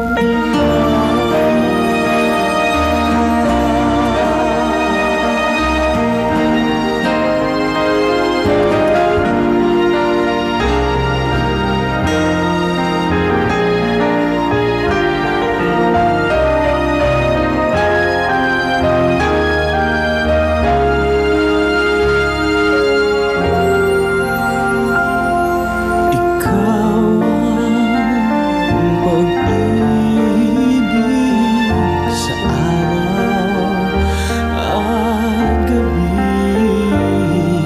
Ikaw ang pag-asang tanglaw sa dilim na papawing hirapan bighati. Langit ang buhay sa tuwing ika'y hahagkan. Anong ligaya sa tuwing ika'y mamasdan sa piling mo. Ang gabi, tila araw,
Ayan, ikaw lamang.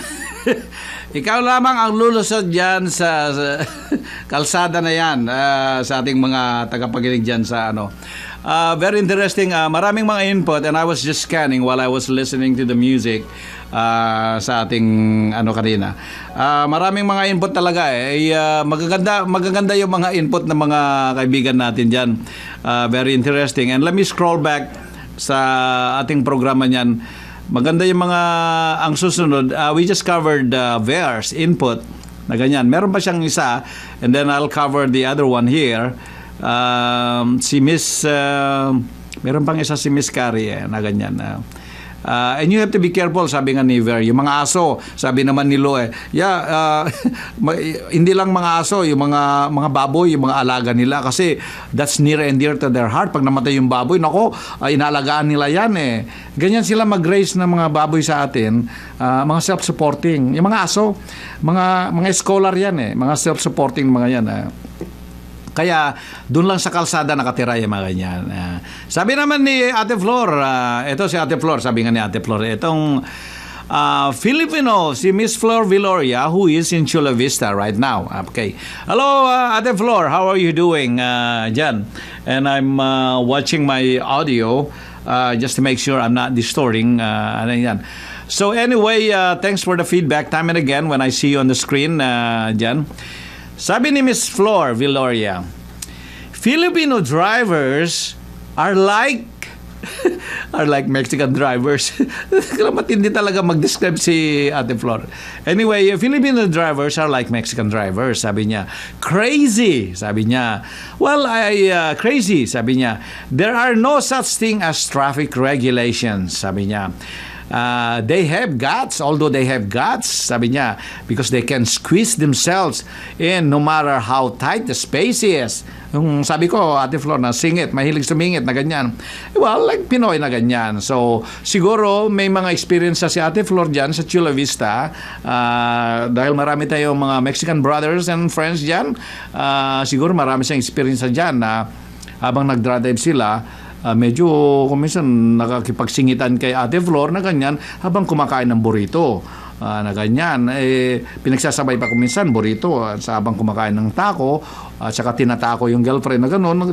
Siyempre nakakadistract na naman yun, Ate Flor, yes. And I don't blame you for having that perception na ganyan.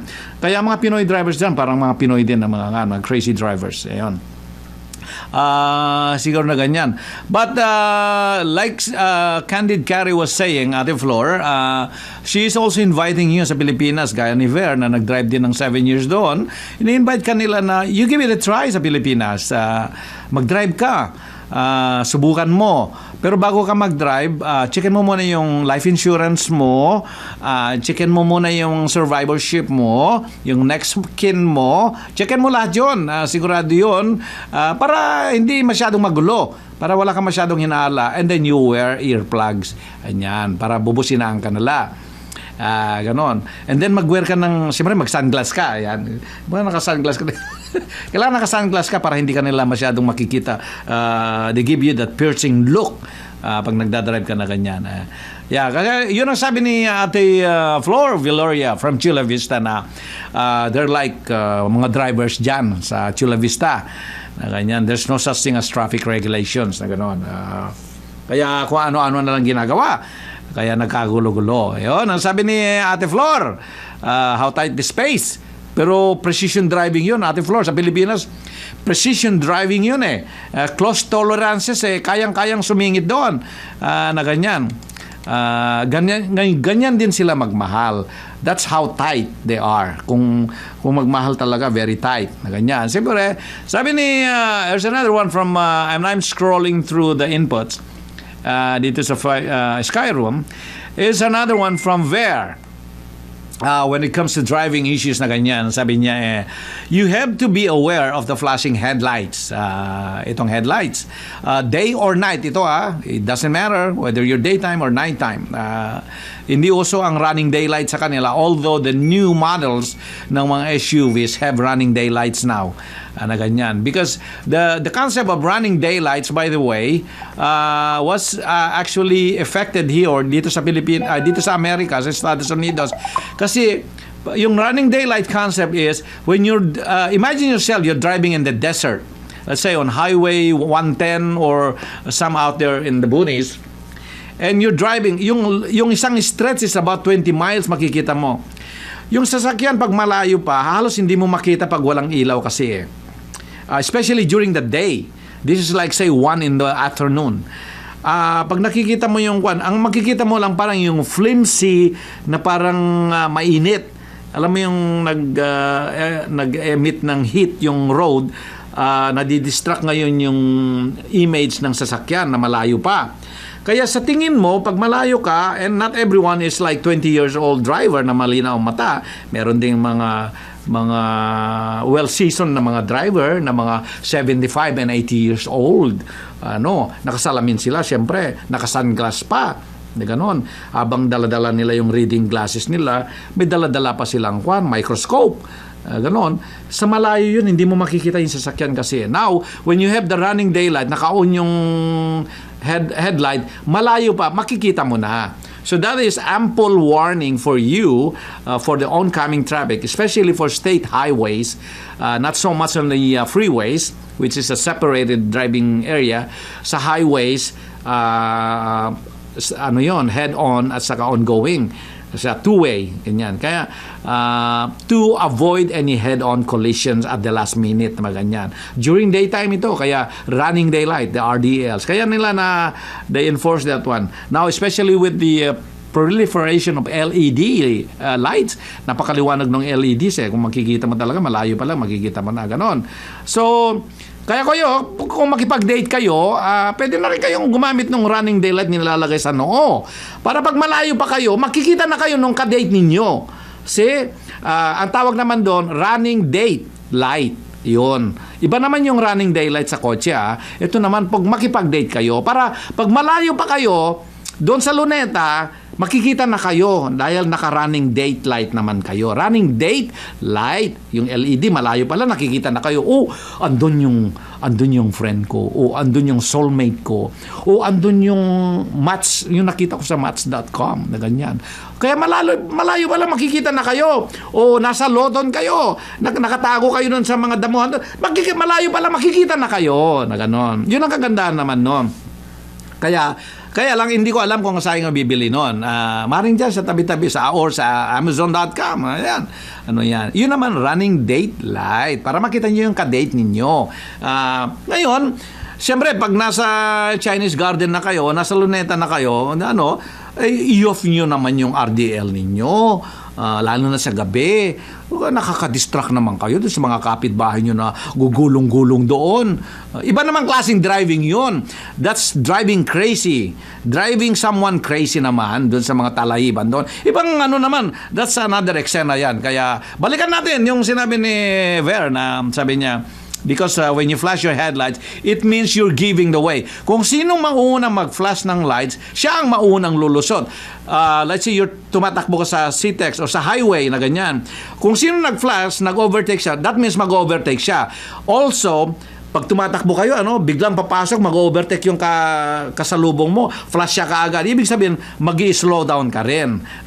Na wag mo rin i-challenge, wag ka rin magpaka-matigas ulo. I mean, there are certain situations na kailangan matigas ang ulo mo. Pero this time, pagka salubong mo yung sasakyan at nag-flash siya ng 100 times, mag-slow down ka rin. Wag mong i-challenge na apakan mo rin yung gasolina mo na gano'n, ka rin. So that's not the rules of the road sa Pilipinas.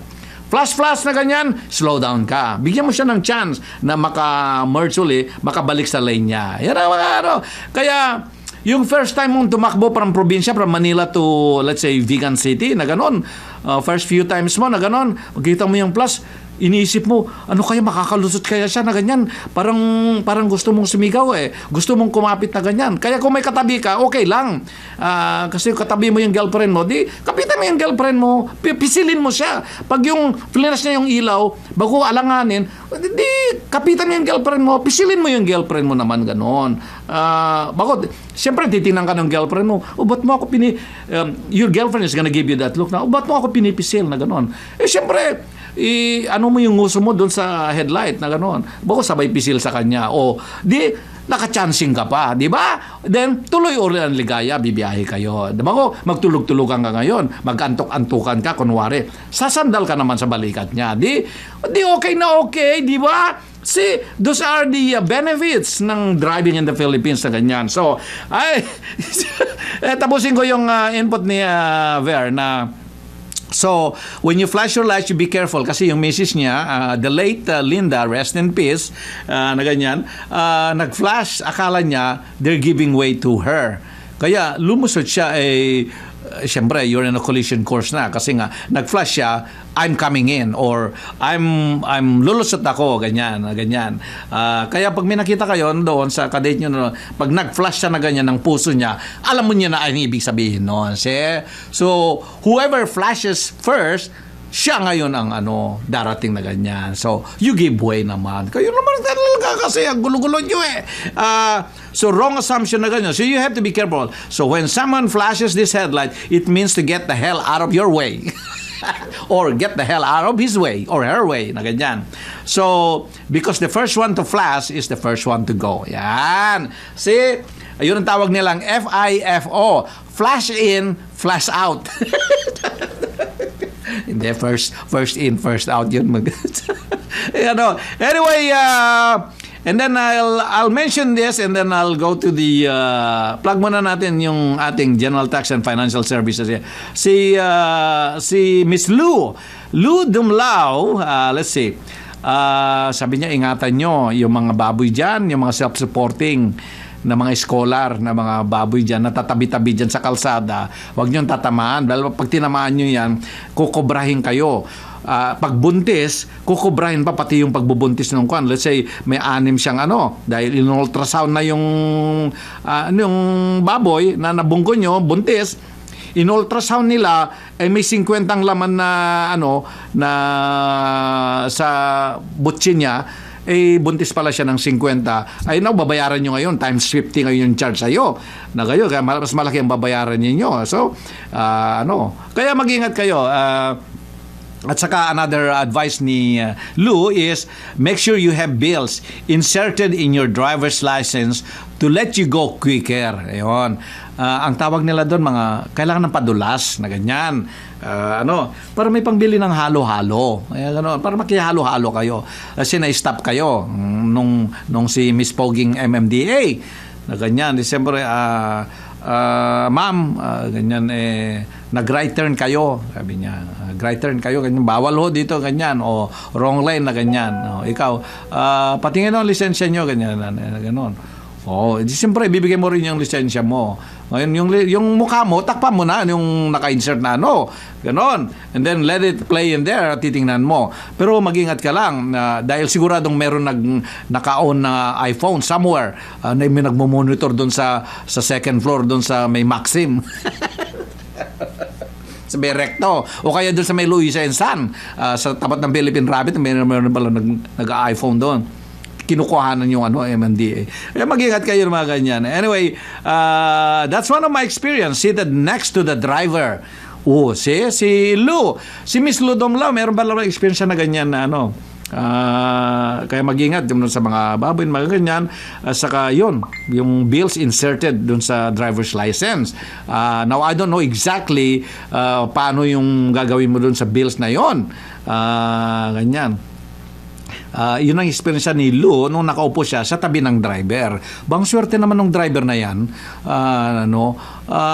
Siyempre, kung minsan ang hirap mag-drive talaga ng jeep pag yung may nakatabi sa'yo na chicks ganyan, sa University Belt. Talagang meron yung mga driver kasi iba-ibang psychological profile yan May driver na pag tumabi yung chicks, magpapasikat. Kaya ngayon, hindi na sumasayad yung gulong ng jeep. Singit na siya ng singit kasi ini-impress niya yung chicks na katabi niya na kanyan. Kayo naman na nasa likuran, na napasahero, napapakapit na kayo. Kung saan-saan na lang sumisingit. Bago, hindi na siya bumipikat ng mga pasahero. Bago, stop and go. Kayo naman magkatabi doon sa likuran, na pasahero, katabi mo yung nursing student, ikaw naman, nakaputi ka rin, gustong-gusto mo na rin kasi umaandayog ka. Every time na magpreno siya, bunabubunggo mo yung katabi mong chicks naman. Ay, doon din yung nakatabi ring chicks doon sa driver. Kaya pala napapabilis itong si Kwan, minamasahe niya pala itong driver na gano'n. Kasi sabi niya, naku, pagod na pagod ka na, honey, ganyan. Gano'n. Kaya pinipisil-pisil niya yung batok niya na ganyan. Ito namang driver, siyempre nagre-react. Napipins yung nerve niya, naapakan niya naman ngayon yung gasolina instead na yung preno. Saka panay ang kambyo, kahit na hindi kailangan mag-downshift, napapakambyo siya. Kasi yung katabi niyang chicks yung isang paan doon sa kabila, sa left, yung isang kabila sa right, yung kambyuhan nasa gitna. Siyempre itong driver naman, kambyo na ng kambyo unnecessarily. Siyempre, napapasarap siya kahit na hindi mag-downshift. Tumatakbo na ng 100 kilometers, magsesegonda di siyempre, sasadsad lahat yung mga pasahero. Kayo naman sa likod, happy-happy ka naman kasi nabubunggo mo yung chicks sa kanan mo na ganyan. Kuminsan sa biglang preno niya ganyan, lamsik pa yung laway mo, tumatama doon sa katabi mong babae na gano'n. Gano'n.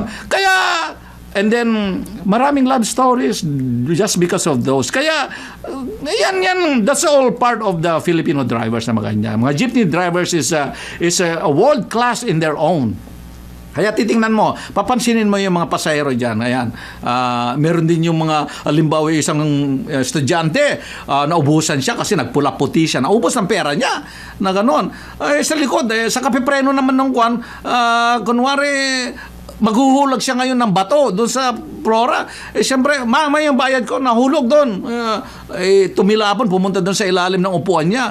Yung pala, bato yung binato niya kasi natalo siya doon sa pula-puti, doon sa may Espanya. Na gano'n. Siya papalusot na siya. Kailangan naman maglalakad siya hanggang Cavite na gano'n. Mga gano'n. These are fascinating stories ng natin. Ganyan. And thank you for your input, Ms. Ludum Lao, na ganyan. Sabi ni Miss Flor, I'm here in Chula Vista every weekend. Niya. And then si Miss J, nag-excuse, she has to make an errand. You drive carefully, Miss J, and I'll be back, sabi naman niya. And then Lou, I'm back. Sabi ni Lou, a reminder, and there I'm back here in Chula Vista. I just visited San Bernardino, sabi niya na ganyan. And then si Miss Marquez, let me see. And then I'll play some music here. Hi, DJ NR, sabi niya. A little bit weak today because I am sick, sabi niya. But I don't want to miss the program. So, hazardous traffic in Manila makes me feel ill, sabi niya. Kaya yung traffic daw, nagkakasakit siya. Hindi ko alam kung nagkakasakit siya o nagkakasakit ang loob niya o anuman. Pero let's find out kung bakit nagkakasakit siya. It makes me ill, the hazardous traffic in Manila. Sabi ni Miss Minda Marquez of Vican City. Anytime, and there I hate the flashing of the lights at night. Sabi niya, I hate the flashing of lights at night. Kasi yung siguro mayroong lumiligaw sa tabi niya pag gano'n na gano'n, pag inuun na gano'n yung kwan, siyempre naaanin na ko naiilawan ko ng maliwanag. Siyempre hindi wala na kayong privacy. In other words, ang ibig ko sabihin, nag-flash sila ng ilaw na ganyan O nga naman, huwag mag-flash ng lights kung busy yung dalawa na doon, bumabiyahe sa gabi na ganyan. Yun naman ang downside ng nag-flash ng lights na ganyan. Kaya kung kayo po ay bumabiyahe, baka may katabi kayo magandang chicks o may kadate kayo habang nagbibiyahe kayo, magdala na lang kayo ng kumot para pag yung matatanda nyo na mag-flash sila ng lights while may mag-overtake, magkumot na kayong dalawa na ganyan. Para hindi kayo madi-disturb nung pag-flash ng lights, pag-overtake nung kasalubong ninyo na ganyan. So, kumot kayo kaagad na ganyan. O bakit kayo nagkukumot? Pag sabihin ng mga katabi ninyo, ay hindi kasi na yung na-blind kami nung yung kuwan ng ilaw. Ayan. Ganoon ang dahilan nyo. Yun ang sabi ni Miss Marquez. Sabi niya, flashing of lights at night. Sabi niya, I can make a comment now because she's really weak. Ako, sabi niya, I keep howling, DJ, here lang ako. Keep howling, palagi ko tumatahol siya. ay mag-ingat ka dyan, Miss Mirna Marquez. Huwag kang masyadong tatahol at saka huwag kang pumagit na sa kalsada. Baka masagasaan ka dahil yung mga aso dyan, pag tumatahol kuminsan, tinatamaan ng jeepney, mga ganyan. So anyway, magpagaling ka, Miss Mirna Marquez sa Vegan City, and thanks for your input, mga ganyan. And I try to explain the way I perceive or the way I understand yung mga comments ninyo, and hopefully you're having a good time. And dito po yung nakikinig dito sa Radyo Filipino Amerika, Marso 8, International Women's Rights Day, sa ating programa. At ang oras na naman is, ang bilis. Ang bilis na oras, alas 10. Mag-alas 10 na naman. Kaya, magpatugtog naman tayo dahil si Brad Simi nag-iihaw ng isda roon. Mamaya dyan. Eto, ano natin, para mag-exercise kayo para hindi masyadong ang mga cholesterol ninyo, pagbutihin nyo yan. Kasi, tingnan natin yung mga music natin. Let's see, and we're gonna play, ano ba itong, medyo yung magulong tugtog na ganyan. While I'm scrolling here sa aking,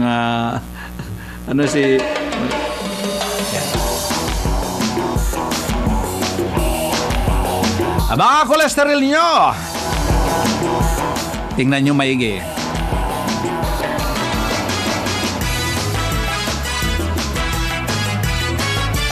Ibugi na rin nyo, magbugi na rin habang nagtitrim down ng cholesterol. Umalaw tayo mga suki, makinig kayo sa akin. Kailangan ng exercise ng katawan natin. Umalaw tayo mga pare, mga buto ay unatin. Baka manigas na yan sa katamaran natin. Iwasan ang matataba, hindi ang katabi ninyo. Hindi pagkain na ma-cholesterol, cholesterol, cholesterol. Tunawin ang cholesterol. Sayaw-sayaw, galaw-galaw, nang ang taba ay malusaw. Cholesterol, cholesterol, para lang nag-rock and roll. I-shake nyo lang. Sila dyan si Brad Simi, kahit nag-iihaw, nag-exercise. Cholesterol, tunawin ang cholesterol. Sumabay kayo mga bata, sumunod kayo sa akin. Ituro kay mami at daddy ang ating gagawin. Kailangan lang pagpawisan ang buong katawan upang bad cholesterol ay ating maiwasan. Iwasan ang matataba, hindi ang katabi ninyo. Hindi pagkain na ma-cholesterol, cholesterol, cholesterol. Tunawin ang cholesterol. Sayaw-sayaw, galaw-galaw, nang ang taba ay malusaw. Cholesterol, cholesterol, para lang nag-rock and roll. I-shake nyo lang ang katawan, pakaliwa at pakanan. Cholesterol, tunawin ang cholesterol.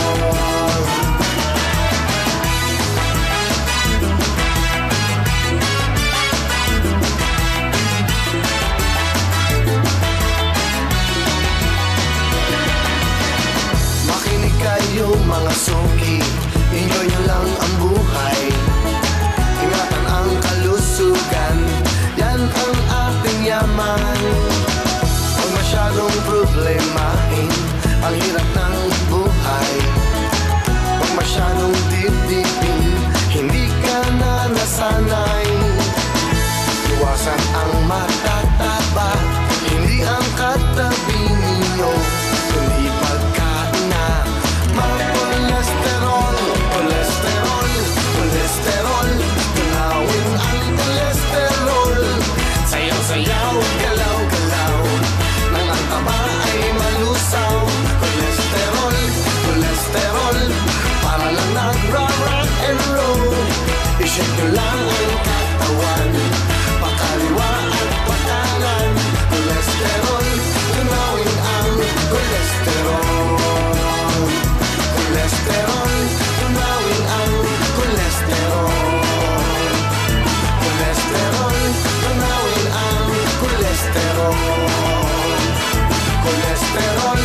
tunawin ang kolesterol.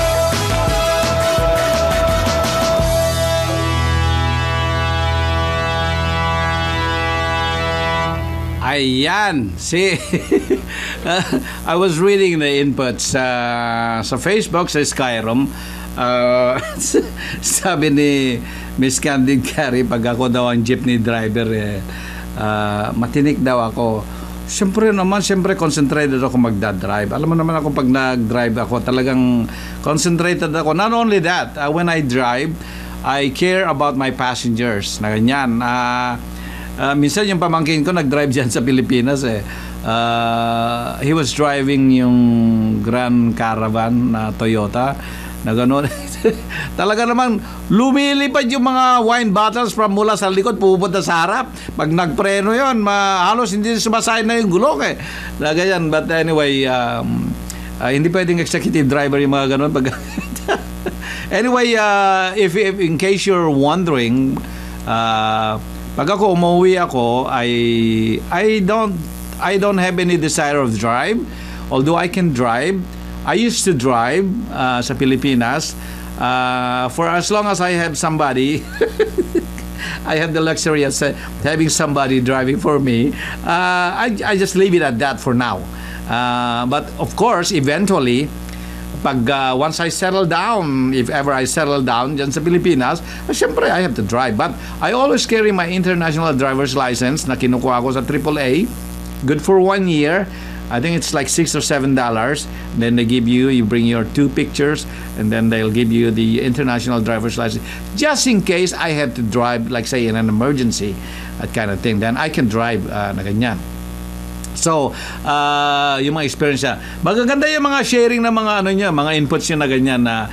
And it's very interesting, lalo na nung nag-aaral kayo sa University Bell, di ba? Napasarap as much as we chastise yung mga driver na ganyan sa jeepney driver, gustong-gusto natin kasi pagkatabi natin talaga yung magandang chicks talagang nananalangin ka na sana stop and go na gano'n. Gustong-gusto mo talaga sige, sana ilubak naman niya. Gano'n, ilulubak naman niya. Sabay, ka naman, makikidag mo ngayon yung babae na gano'n. Kung minsan mag-aantok-antokan ka pa, yun sabi ko sa iyo. Bago, kunwari, sasayad na yung mukha mo din sa balikat niya na gano'n. Hindi mo na alam kung hindi mo na lang katabi sa jeepney, parang kapitbahay mo na Gano'n, Kaya lang, iba naman yung talagang inaantok ka na sumasandal na doon sa magandang babae sa katabi mo, bago bigla ka pang gaganong ka pa, ibang usapan yun, siyempre. Wag ka naman magkakalat doon nung gano'n, mag-i-slurpee ka doon.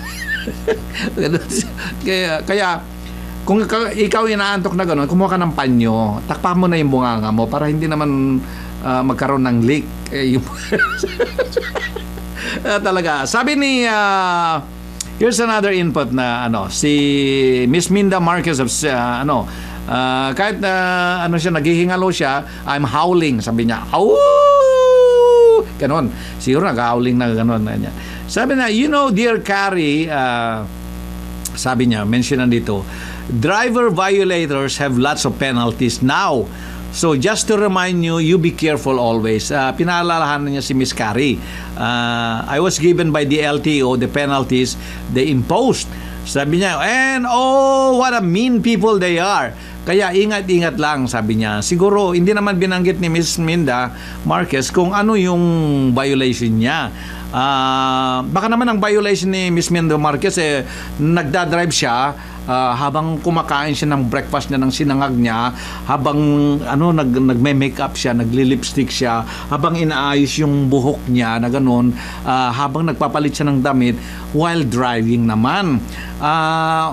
Masyado naman marami multitasking na yon, Minda. Huwag mong gagawin masyado yon. Ka lang. Wag masyado pagsabay-sabayin na gano'n. Siyempre, madidistract ka. Siguro nataunan ka ng MMDA na gano'n. At saka pag in-stop kayo ng MMDA, sabay ngiti. Sabay ngiti kayo na ganyan. And later on, meron tayong tatalakayan na magandang topic na yung swerving. Babalikan natin mamaya yan.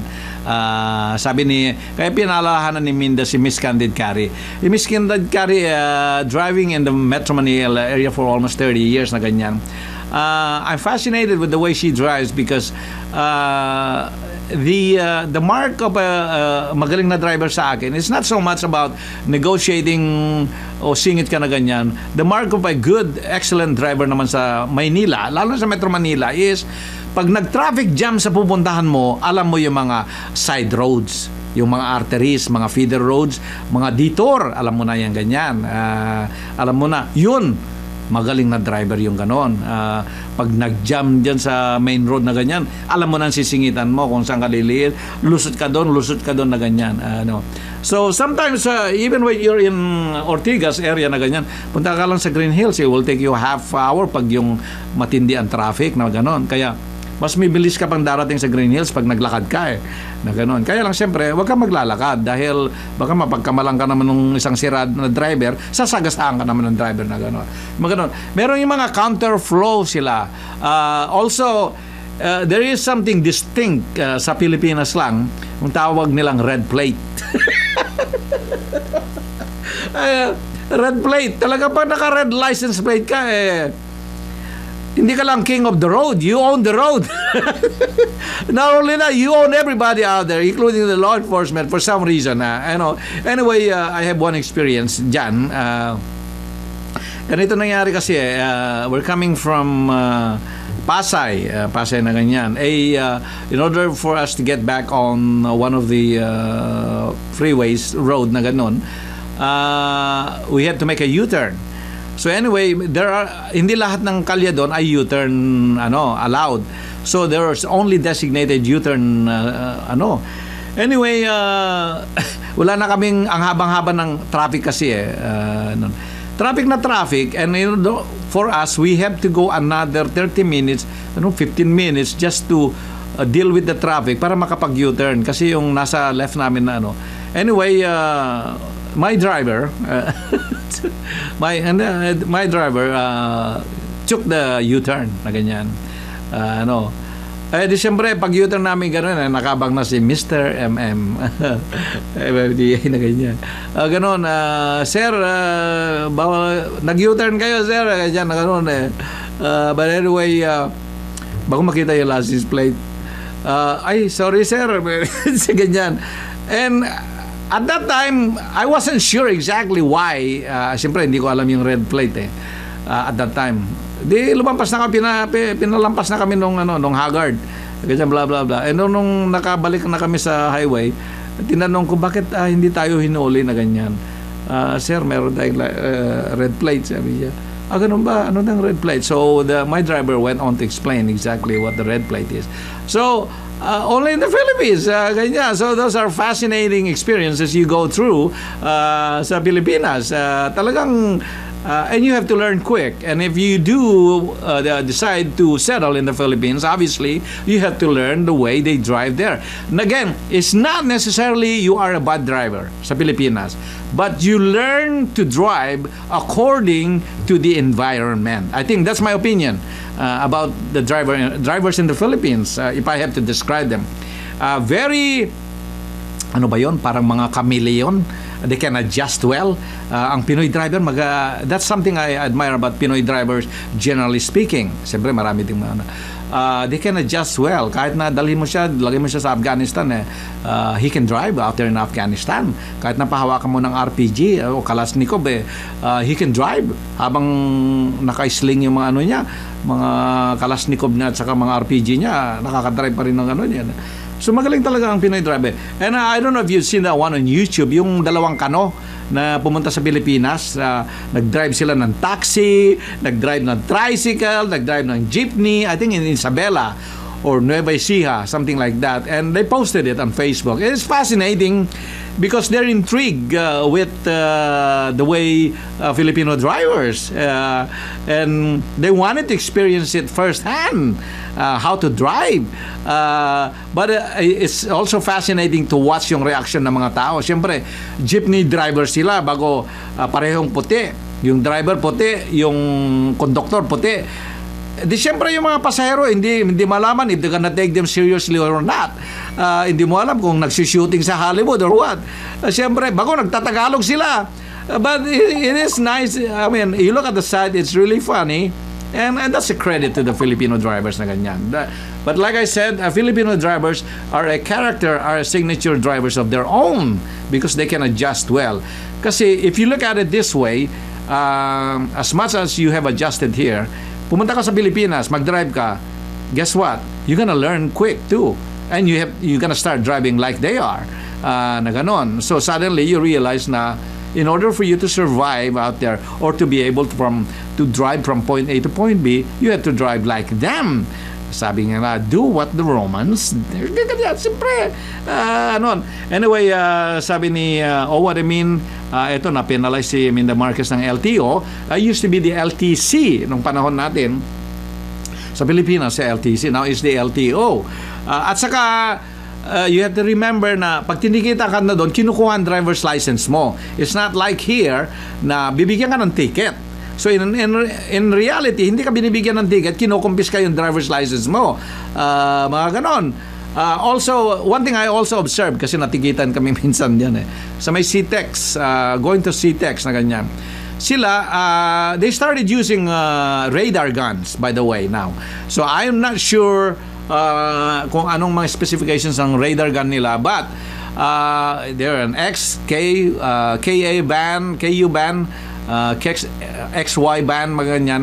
But if you buy the latest here na radar detector, I'm sure it will be able to detect yung radar gun nila sa Pilipinas. But they started using one. However, the way they employ the radar gun dun sa highway is a little different from how we do it here. Dito, pag sinut ka ng radar gun ng, let's say, police, na-clock ka niya sa 55 mile zone, na-clock ka niya ng 80 na ganyan, right there and there hahabulin ka na niya, di ba? O in residential neighborhood, you're supposed to be going 25 and then you're going 150 miles. Di mo alam kung road rage or what. Anyway, doon istapin ka nila, habulin ka na niya. Sa Pilipinas, iba. Pag ni-radar gun ka, let's say sa entry point ng CTEX or Tiplex na ganyan, hayaan ka lang. Pero aabangan ka doon sa exit point mo. Wag ko sasabihin sa iyo, sir, na-clock namin kayo ng ganito ng 200 miles kilometers na ganyan. Pero hindi nila pa, there's no technicality, hindi kagaya dito na you can question yung radar gun. Actually, in court, you can do that. Here, kung natikitan ka na ganyan, you can challenge the speed gun in order to win your case. Sometimes that is one of the weakest link. Although, ngayon, they're well-versed in defending themselves na rin, mga law enforcement. In the early days of the radar gun, you can go there in court and question the credibility of the radar gun. Is it a credible instrument? When was it calibrated the last time? Is it calibrated on a regular basis? When was the last time? Before you get on the road, did you do a tuning calibration of that radar gun? Mga ganon. Otherwise, you can throw out the case. The judge can throw out the case. Pag sinabi ng law enforcement, no, I did not check it. So how do you know it is calibrated on that time? Mga ganon. So there's some technicalities. A lot of times it's the technicalities of the instrument that you can attack as a lawyer kung dinedepende mo yung tao dun sa korte. Now, sa Pilipinas, iba. Titikitan ka and then kukunin yung driver's license mo. So, kukumpiskahin. And then, tutudubusin mo sa LTO. Kung samang LTO. And then, there are designated LTOs na kuan mo. Ngayon, it's possible na matitikitan ka pa in another town. Because now, what if you're going through the province na rin? Na ganon. So, that is something they also need to, I hope they can revise that procedure na pag natinikitan ka, ticket ang ibibigay sa'yo. Hindi kukunin yung license. I don't know why they do that. I don't know what's the rationale from the get-go. Siguro pag ticket, ini-ignore siguro ng ticket. But again, it's all about enforcement. Ganyan ang procedure nila.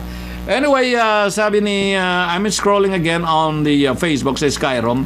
Answer to question number 2, sabi ni Miss Carrie, na ganyan. Miss Carrie, by the way, mabait akong driver, jeepney driver, na ganyan. Ikaw naman,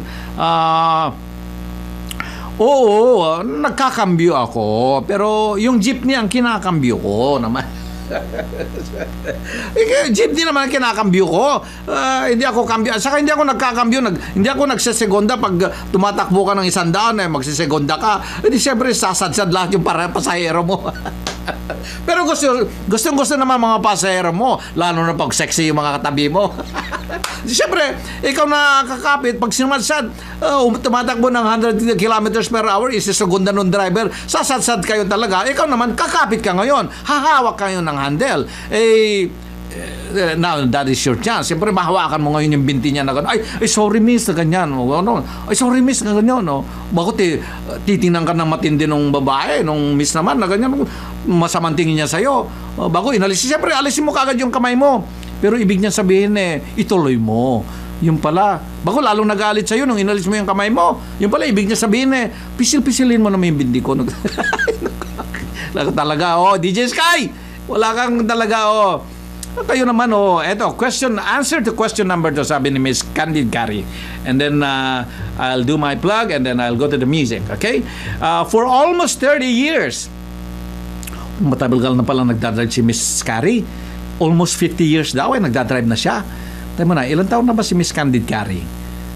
Kung 50 years na siyang nagdadrive, palagay ko nagdadrive na siya nung 7 years old siya siguro, no? Ilang taon na kaya siya? Anyway, for all those years na nagdadrive siya sa Metro Manila, sabi niya 30 years, pero she looked like she's been driving for 50 years, the way she drives. Kung minsan nag-a-adjust yung sasakyan niya lumilit yung sasakyan niya para lumusot lang doon sa mga eskinita Anyway, sabi niya, traffic has not improved sa Pilipinas. It has not improved. It actually became worse. Yan, yung traffic. The issue on traffic mostly lies on two things. Dalawang bagay down. Tingnan natin kung anong ibig sabihin ni Miss Candid Carey. Bakit? Number 1, the road. Sabi niya, isang dahilan kaya nagiging worse ang traffic. Number 2, people. Tingnan natin kung ano explanation niya. Sabi niya, the minor road usually have a bad traffic. Walang yung flow planning, sabi nila. They usually led to bottlenecks, especially during the rush hours. Na ganyan. And to mention the undiscipline of road users, na ganon. Just imagine drivers using horns too often, na ganyan.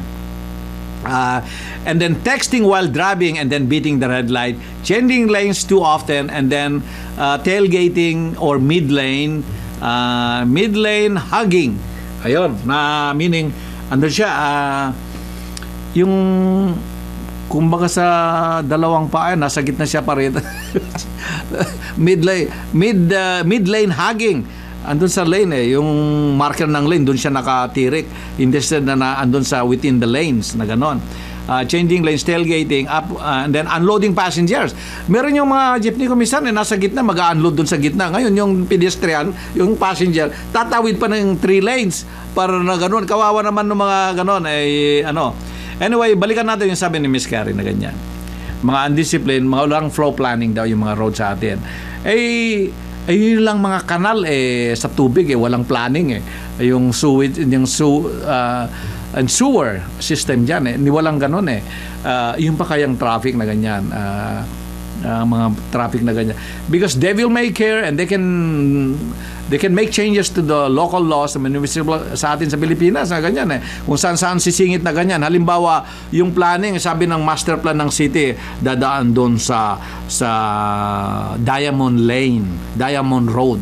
Pero bahay ni congressman yung sasabi ni congressman, pwede bang i-detour nyo yung kalsada dahil pag dumadaan yung mga traffic, hindi nakakatulog si Mrs. ko kasi busy kami pag madaling araw, kaya sa araw kami natutulog. Ganyan. Sa araw naman, maraming traffic, kaya napupuyat kami madaling araw kung ano kasing ginagawa naming dalawa na ganyan. Siyempre puyat sila sa araw. So ngayon, they request na i-detour during araw yung traffic dun sa kabilang kalsada. And on whims, they can do that sa atin. So anyway, mga ganon. And then yung mga road rage na ganyan, marami na rin road rage sa atin na ganon. And then you have to deal with the yung tandem riding na hindi mo alam kung babariling ka or what. O tititigan ka na ganyan, naka-helmet na gano'n. In fact, some of the issues with the tandem driving, they're thinking about outlawing yung mga helmet. Para hindi na mag-helmet yung mga iba daw dahil maraming tandem driving, which is I think is a wrong perception. It's a wrong reaction to the tandem driving na mga bumabaril ng mga tao na ganyan. But anyway, ganon. Yung busina ng busina, ganyan. Pero yung mga iba naman nagpapapansin, busina ng busina, ganyan. Kasi may makita sila magandang sa kabila na good looking, ganyan. Busina ng busina, nagpapapansin sila eh. Ganyan. Yung iba naman, may nakita silang maganda o magandang driver na babae, na ganyan, na sinusundan nila. Parang yung busina, parang iniinis, na ganon. Para pag nainis yung babae, bababa ngayon.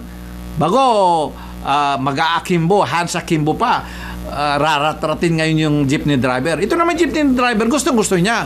Kasi yung babaeng bumaba na jeepney na car driver, ang sexy naman niya. Happy na naman itong jeepney driver. Kaya pa na yung busina niya kasi sinasadya niya talaga para bumaba yung babae. Bababa naman itong babae, papatol naman itong babae. Ngayon, magngangawa naman siya. Anong pinagbubusina mo ka dyan? Busina ka ng busina na ganyan. Ano bang gusto mo? Ako, git-git ka, nag-gigit. At saka hindi mo ako pinapasingit na ganyan. Ganyan. Halos hindi mo ako pinapasingit. Ano mong gusto mong mangyari? Yun naman jeepney driver. Happy kasi tinititigan niya yung chicks, yung babae. So, yung jeepney driver doesn't care kung anong ginagawa ng babae. Tinitinigan niya kasi na-mesmerize siya dun sa ganda ng babae. Kaya yun, kung minsan binubusina, hindi dahil in violation ng babae or mabagal or what. Pero bumubusina para hopefully bumaba yung magandang chicks na driver. See? So there are all motivations and reasons kung minsan yung mga Pinoy driver sa atin. But it's always fun to watch yung ano nila, mga reaction nila mga ganyan. Ano pa yung mga beating the red lights. I've been on a taxi like wee hours of the night. Magagaling ka ng airport, magta-taxi ka. Maya-maya, red light. Lulusot yung taxi driver. Kaya tuloy, hindi mo malaman kung may nagdadrive ba? Ano itong driver ko? Natutulog ba? Or lasing? Or what? Kaya kung minsan karamihan ng driver ko, kinakausap ko. I try to loosen them up na, kumusta ka na? Ilan na anak mo? Anong pangalan mo? Ako po si Tony, sir. Sabi niya, kumusta ka na? Ay, mabuti naman po, sir. Mukhang galing kayo ng States. Sabi niya, hindi naman. Sabi niya, ganyan, sir. Ilan na ang girlfriend mo, Tony? Ganyan, ay, sir, kayo naman, hindi naman ako ganun katindi. Sabi niya, 5 lang ang driver. Mabagal na nga ako ngayon, mahina na ako. Sabi niya, kaya 3 na lang girlfriend ko ngayon. Sabi niya, siyempre, nag-uusap kayo na ganun. So I always try to talk to them folks out there. Hello, Michael. Si Michael Bansales ng Bicol Region and Junzam, ang ating website and webmaster IT natin dito. Ayun, ang sabi ni Miss Carrie, tailgating, unloading passengers, which goes down to yung isa, yung jaywalking. Jaywalking caused a lot of accidents dito sa Estados Unidos. Kasi pag dumating si Nana o si Lola, nagje-jaywalking sila. Bawal mag-jaywalking dito, in-enforce talaga. Ang masama rito, sa Estados Unidos, mabilis ang takbo nung sa road, hindi magdidispasyo yun kasi ini-expect ka niya, natitigil ka. Whereas, kung dala-dala mo yung mentality mo naman sa Pilipinas na nag-flash siya ng ilaw, pwede ka nang tumawid nga si Lola, masasagasaan ngayon. So maraming aksidente dito na ganyan. Kaya yung pag-flash ng ilaw, tansyahin ninyo kung bakit sila nag-flash na ganyan. Ganon din, pag nag-flash ang puso nila, tansyahin nyo anong ibig nilang sabihin. Let them verbalize it. Let them say it. Let them articulate it. Let them do whatever they want to you. Na ganyan. Hayaan nyo lang sila na mahalin kayo na ganyan. Kayo rin, siyempre, you have to reciprocate. Ganyan. Kaya, driving in the Philippines is a very fascinating experience, believe it or not. Kaya even Westerners are really fascinated with it. To the point na sinusubukan. Ayun, mga tailgating, mga ganyan. Kung minsan nagte-tailgate ka, may tinetailgate mo, may madadala-dalang mga 10 baka mga ganon. O di siyempre, papunta kang wedding na ganyan. Di siyempre, free perfume ka ngayon. Kaya pagbaba mo dun sa hotel, pag nasa wedding ka na, yung ano mo, iba na yung amoy mo eh.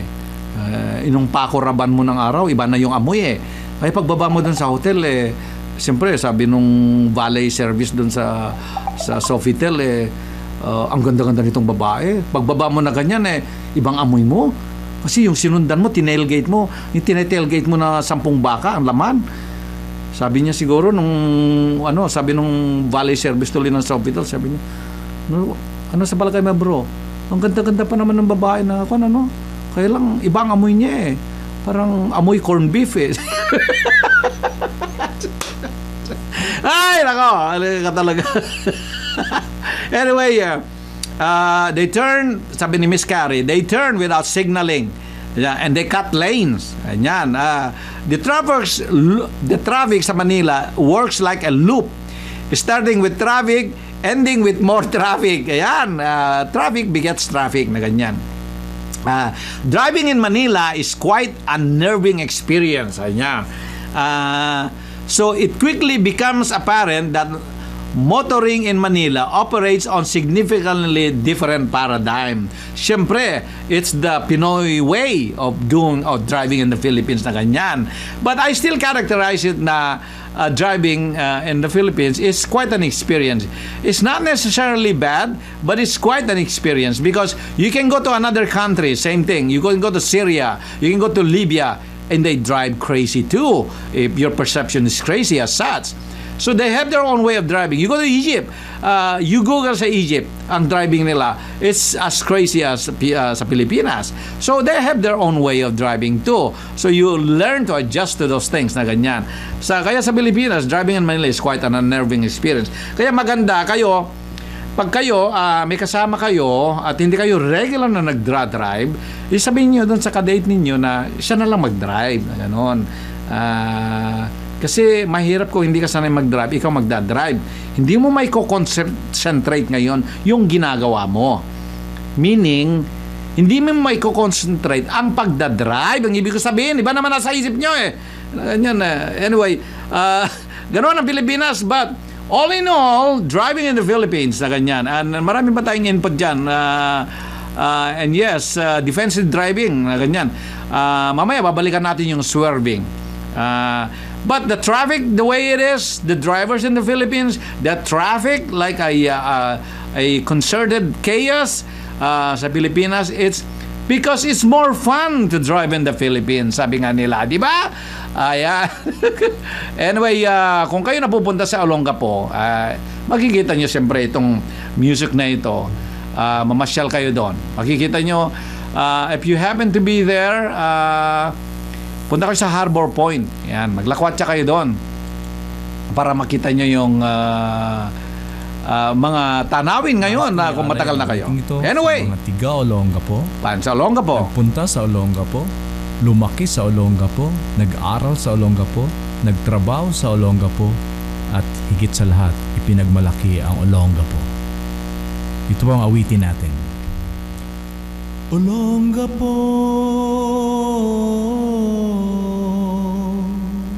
kumusta na nga ba sa'yo? Olongapo, kumusta na nga ba sa'yo? 1, 2, 3, 4. Tumindig ka, Olongapo, pakita mong kaya mo rin. Ang lahat ay gagaan kung sama-sama nating harapin. Olongapo, ipakita mo wala nang iba na katulad mo. Dito sa ulo ng apo, dito ko na nakagisnan. Kaigaan ng pakikisama, halos lahat ay kaibigan. Tindi ng galing mo, kilala ka sa tatak-gapo. Sa sining man o kasipagan, sa tugtugan kay number 1. May bahid man ang pangalan mo, Di mo naman yan ay ginusto. Sa marami pang larangan, kitang-kitang tagumpay mo, longga po. Ipakita mo na wala nang iba na katulad mo. Tumindig ka, longga po. Pakita mong kaya mo rin. Ang lahat ay gagaan kung sama-sama nating harapin. Longga po, ipakita mo na wala nang iba na katulad mo. Kay dami ng unos na dumating sa buhay mo, basin na balay natanggal, napaurong ka't napaupo, pinatubo ay pumutok, doon ka na napaluhod. Ha ha ha ang sigaw mo, buong lakas kang tumayo. Longga po, ipakita mo na wala nang iba na katulad mo. Tumindig ka, longga po. Pakita mong kaya mo rin. Ang lahat ay gagaan kung sama-sama nating harapin. Tindig, longga po. Tindig, longga po. Tindig, longga po. Tindig, tindig, tindig, longga po. Yes, tindig, longga po. Tindig, longga po. Tindig, tindig, ulo ng abo.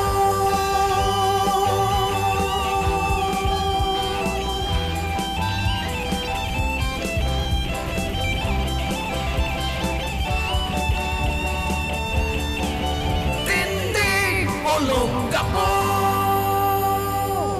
Gapo, gapo. Ayan, sa Olonga po, kung kayo napapasyal doon. Pasyal kayo at there's a revival of the economy out there. So hopefully you get a chance to visit. May mga shopping center na po doon sa Olonga po rin. Kaya pumasyal lang kayo, tingnan ninyo. Masaya dyan. Ngayon, it's the time of the year. The time is 10:34 local time, Pacific Standard Time. You are listening dito po sa Radyo Filipino America, dito sa aking programa, Linggo-Linggo, Deejay SKY on the air. Sabi ni Miss Vicky Santos of Simi Valley, sabi niya, paano pa tayo napunta doon sa pig, sa baboy? Hindi, sabi kasi ni Lou. Sabi ni Ver, ingatan niyo yung mga aso dyan sa kalsada. Because alam mo naman, near and dear sa kanila yan. And kung minsan may naliligaw ng mga baboy doon, yung mga alaga nila. Kaya mag-ingat kayo pag buntis yung baboy. Kasi times, kung ilan man yung buntis noon. But anyway, bago ko talakayin itong next na mga input, and I'm looking at the Facebook Sky Room right now, dito po, it's the time of the year again for tax preparation. For general tax and financial services, we offer our listeners ng free state income tax preparation.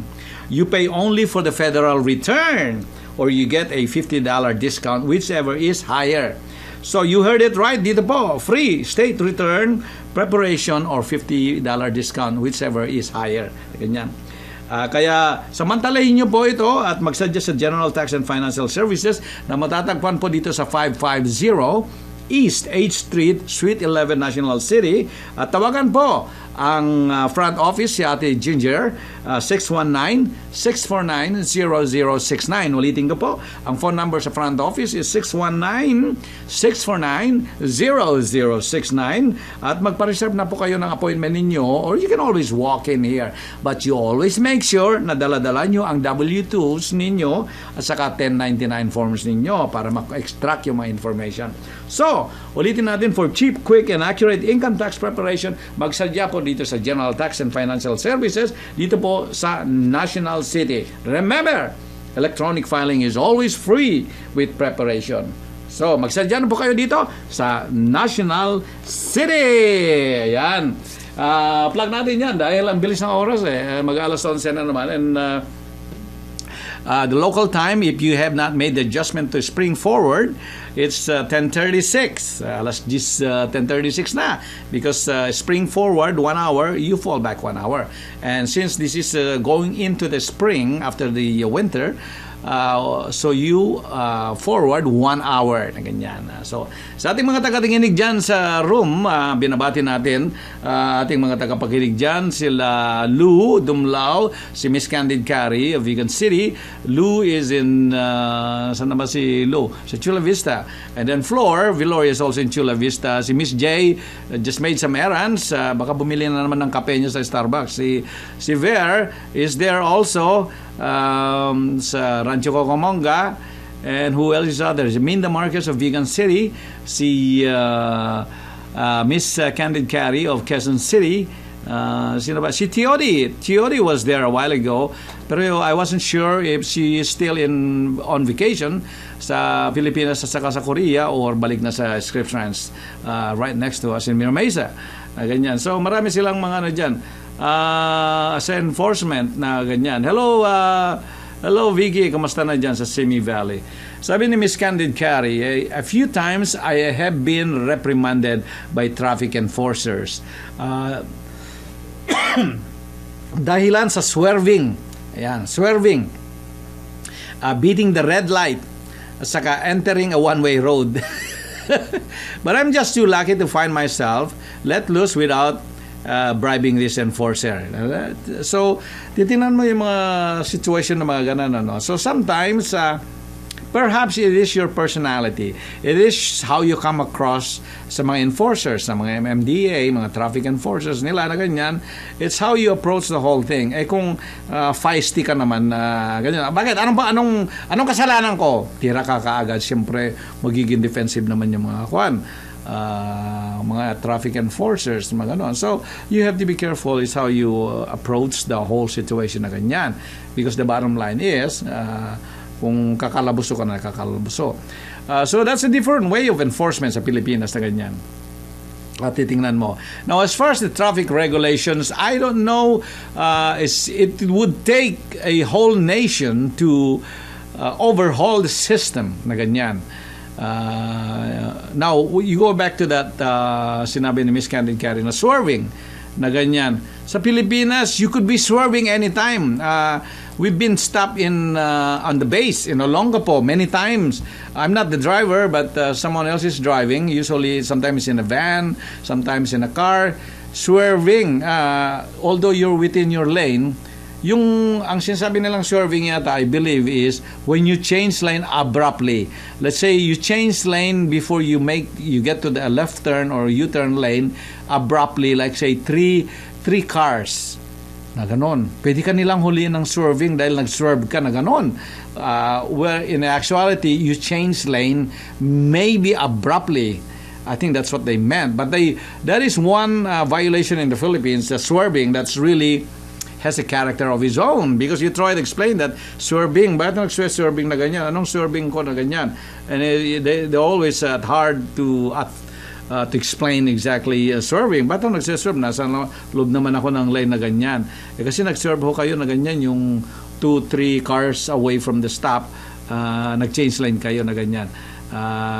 Kaya sa swerving, mag-ingat po kayo. In fact, that is one of the topic logos that I have na ilalagay ko sa t-shirt ko. Swerving only in the Philippines. Yan. Natutulog driving. Kapag natutulog ang driver, sabi niya, mag-swerving kayo. Mag-ingat kayo. Sabi naman ni Ver, here's another one. When you go to Subic Bay, where U.S. driving rules are enforced, it is always amusing to watch local drivers' reactions on four-way stops. Many are just confused and don't know what to do.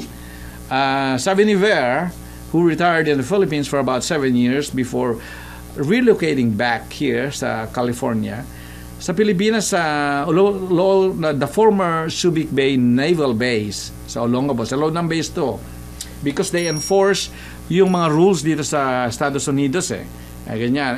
And I think they try, it is a good role model actually if you think about it. Kasi mas discipline talaga ang mga drivers, makikita mo sa loob ng base and yet once they step out within the confines ng base, then they become the same animal drivers again. Anyway, sa four-way stop sign daw, sabi ni Ver, when they come to a four-way stop sign, they don't know who's gonna move in first, who's gonna go first, na ganyan, who's gonna give way. Although dito, sanay tayo dito.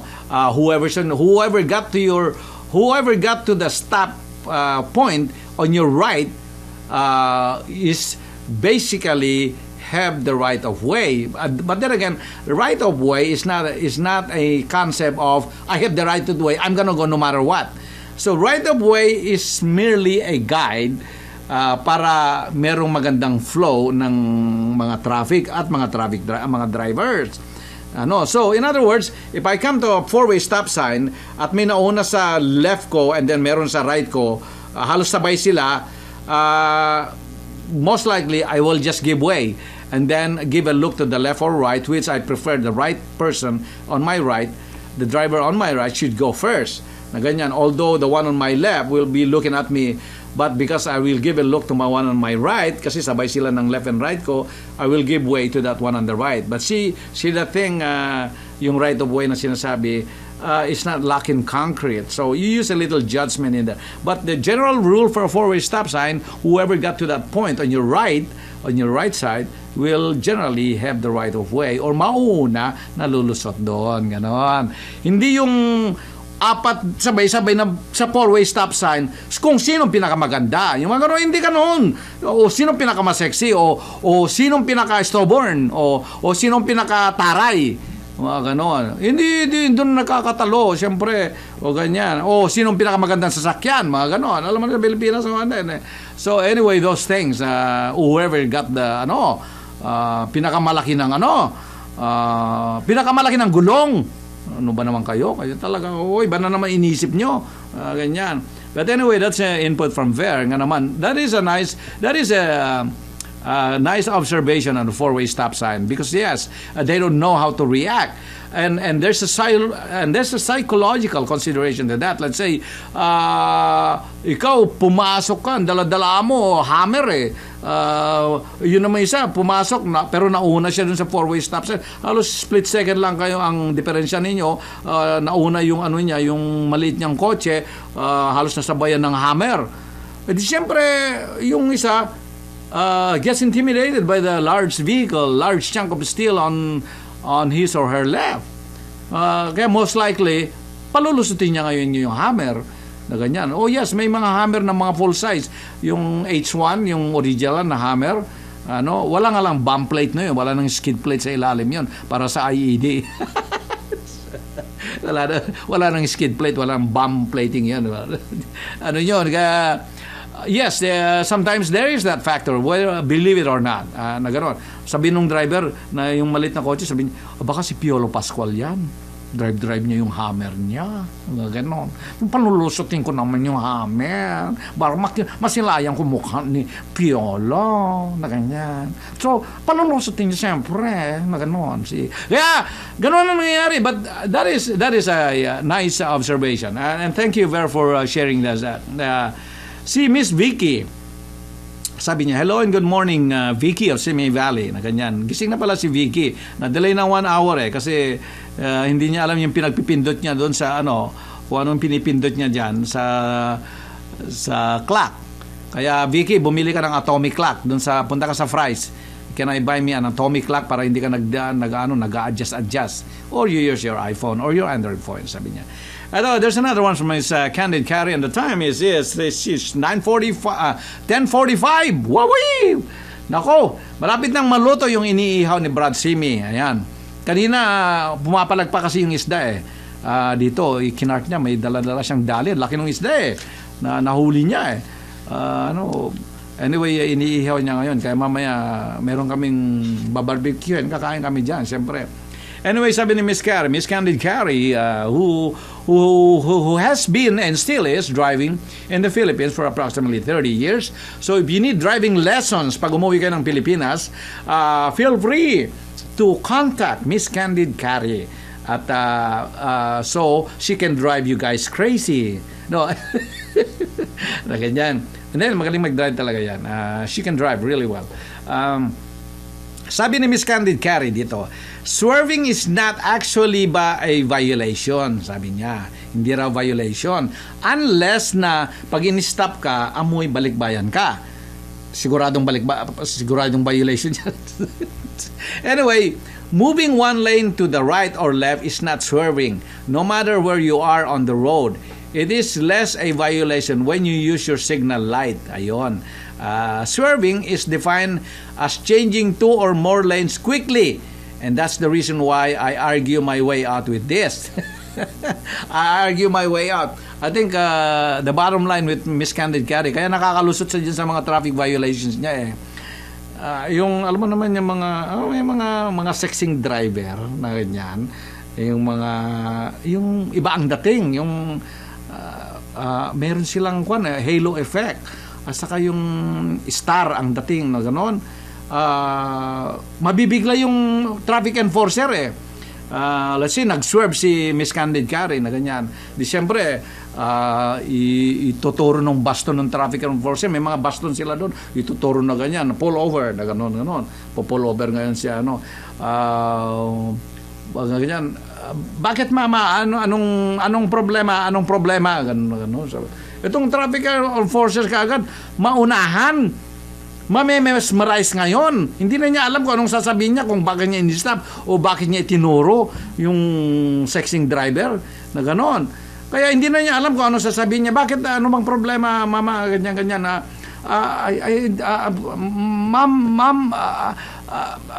Magandang araw po, ma'am. Magandang araw din sa iyo. Bakit mo ko pina-stop dito? Di siyempre sasabihin nitong sexing driver na ganyan. Kasi ma'am ano na sasabihin niya, hindi na maisip-isip tuloy kaya nag-i-stammer na siya nasa utak niya kasi ang ganda-ganda naman itong driver na ito, ang ganda-ganda, sexy-sexy niya, naku so Diyos, ako'y makakasala rito sa babaeng to na ganyan. Yun ang point niya. Kaya hindi na niya nasasabi yung sinabi niya na, ma'am, you're swerving. Na instead na sabihin niya, ma'am, pinulover kayo dahil you're swerving na ganyan. Iba na yun nasa utak niya kasi naunahan siya ng sexing driver. Kaya yan, nakakalusot siguro sa swerving yung mga magagandang driver. Kami, mga kelots, siyempre, drive mo, swerving na ganyan. Ganun. Sir, nagsiswerve kayo na ganyan. Nag-change lane ka ngayon, abruptly, you change lane abruptly. What is abruptly? What's the definition of abruptly? Dito naman, pag yung challenge dito, yung swerving, what makes you think swerving is dangerous? Sasabihin, well, you change lane. How far did I change lane? Sasabihin naman nung defense lawyer. How far did I change lane? Sabi niya, well, you changed lane at the last minute. What exactly do you mean by last minute? Sasabihin na ganyan. Well, it's about 15 feet away. What makes you think that changing lane on a 50 feet distance from the stop lane is dangerous when I'm only traveling 15 miles an hour? Challenge ka ng mga technicalities na mga ganon. What makes you think I'm swerving because I'm going slow anyway? Mga ganon. And then, yung pagkamarka ng lane, it is a break in the lanes, no ganon. Yung break yung marka, meaning you can change lane or solid line. Because if it's a solid line dito sa Estados Unidos, generally, you stay within that lane, na ganon. So, maraming technicality. But sa Pilipinas, huwag nyo nang isipin yun. Kasi it doesn't apply. Bumili na lang kayo ng halo-halo, magpalamig na lang kayo. Ayan, kaya, ayan, sabi ni Miss Carrie, kahit hold-upper, kaya natin, Deejay SKY. Sabi ni sabi ni Miss Carrie, kahit hold-upper, kaya natin, DJ. Na-intimidate sa akin yan, yung mga yan. In case you guys in the sky room are wondering what the essence of that statement si Miss Candid Carrie, there was one incident na kwento yan si Miss Candid Carrie. Tinutukan niya ng hold-upper. Tinutukan ng hold-upper yan. Maybe it's because of her upbringing. Being her father was in the uniform services too, sundalo, so exposed siya sa mga guns, mga baril-baril na ganyan. Biro mo naman na agawin niya yung baril nung sabi niya, you put that away, o ganyan, kukunin yung baril na ganyan, bago kinukuha yung bag niya. Instead na yung bag niya, ibinulat-lat niya na, binuhos niya yung mga laman na ganyan, kukunin yung telepono, hindi po pwede, hindi ganyan. Siya pa ang mataray. Siya na hino-hold up. Siya pa ang mas mataray. Palagay ko ganun nga. And maybe I was right in my assumption na pag nag-swerving siya, inuunaan niya yung traffic enforcer. Yung pa-charming siya, sabay gulat. Yung, alam mo yung high heel, naka-pump na ganyan, bago sabay kidney, sabay ganun yung mukha niya na ganun, bago sabay, bakit mama? Ano bang problema? Yung mga ganun. Siyempre magugulat yung mama, no? Yung tanong na, bakit mama? Anong problema? Yung ganon-ganon. Parang yung traffic enforcer, parang narinig niya yung misis niya eh. Ako, sabi niya, di siyempre magugulantang itong traffic enforcer. Parang narinig niya kaagad yung misis niya. Tiklop siya kaagad. Instead na sabi niya, ma'am, you're swerving, na ganyan. Sabi niya, bakit anong problema? Na ganon. Oh no ma'am, you have a very nice day and you are very beautiful. Na ganon. Pero sa loob-loob niya, gusto niya sabihin, napaka-sexy niyo ma'am. Naku! Sos mio, taray ninyo. Ganyan. Anyway.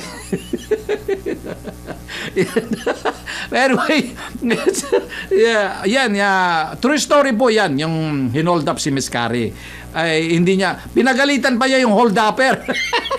Dahil yung hold-upper, kinukuha yung phone. At saka yung bag, hindi na niya makuha yung bag kasi binurais na niya eh.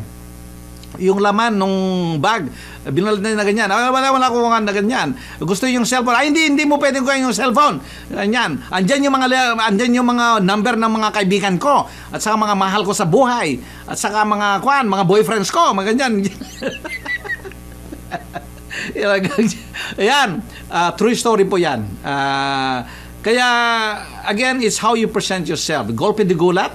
I think yun ang modus operandi ni Miss Carrie pag nahuhuli yan Kaya hindi natitikitan siguro swerving, hold up, kung ano-ano dyan, inuunahan niya kasi nung panahon ni na Divina Valencia sa Estela Suarez, iba naman ang style, may slit yung palda na ganun pag in-stop sila kaagad, baba si Divina saka si Stella, sabay ipakita yung slit opening nung palda nila na ganun.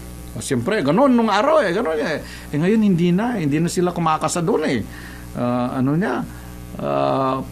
pagbanatan mo na ganun ngayon yung mga traffic enforcer, kakasama yung slit mo, ganun, sasabihin sa yung traffic enforcer, ma'am, sira po yung palda ninyo, pakitahi lang.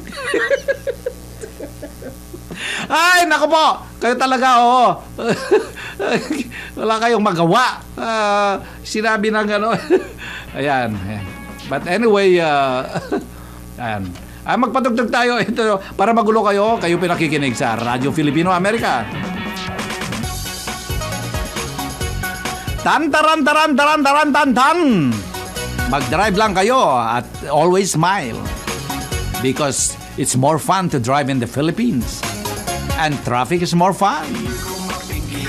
Pumundak sa tugtugan kapag nagsama-sama, lahat nagsasayawan, lalo't maraming tao, tuloy-tuloy ang yugyugan. Tayo'y magsayawan, ayoko nang tigilan, hanggang pagpawisan, tayo'y magyugyugan, sa ganda ng tugtugan, lalo kang gaganahan.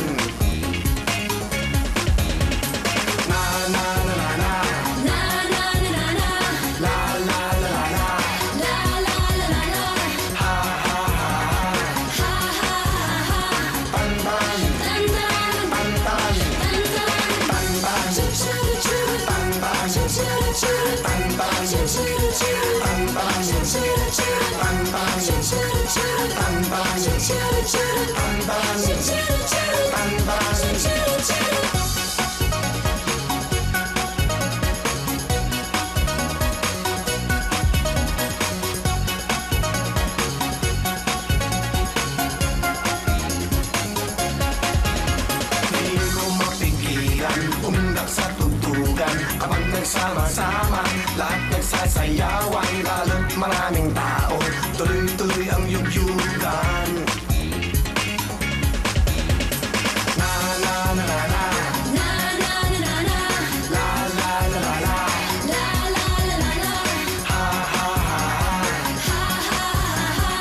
pantaran, Tantan, pantaran, tantan, pantaran, choo choo choo, pantaran, choo choo choo, pantaran, choo choo choo, pantaran, choo choo choo, pantaran, choo choo choo, pantaran, choo choo choo, pantaran, choo choo choo, pantaran, choo choo choo, pantaran, choo choo choo, pantaran, choo choo choo, pantaran, choo choo choo, pantaran, choo choo choo, pantaran, choo choo choo, pantaran, choo choo choo, pantaran, choo choo choo, pantaran, choo choo choo. na na na na na, Na na na na na, la la la la la, la la la la la, ha ha ha ha, ha ha ha ha.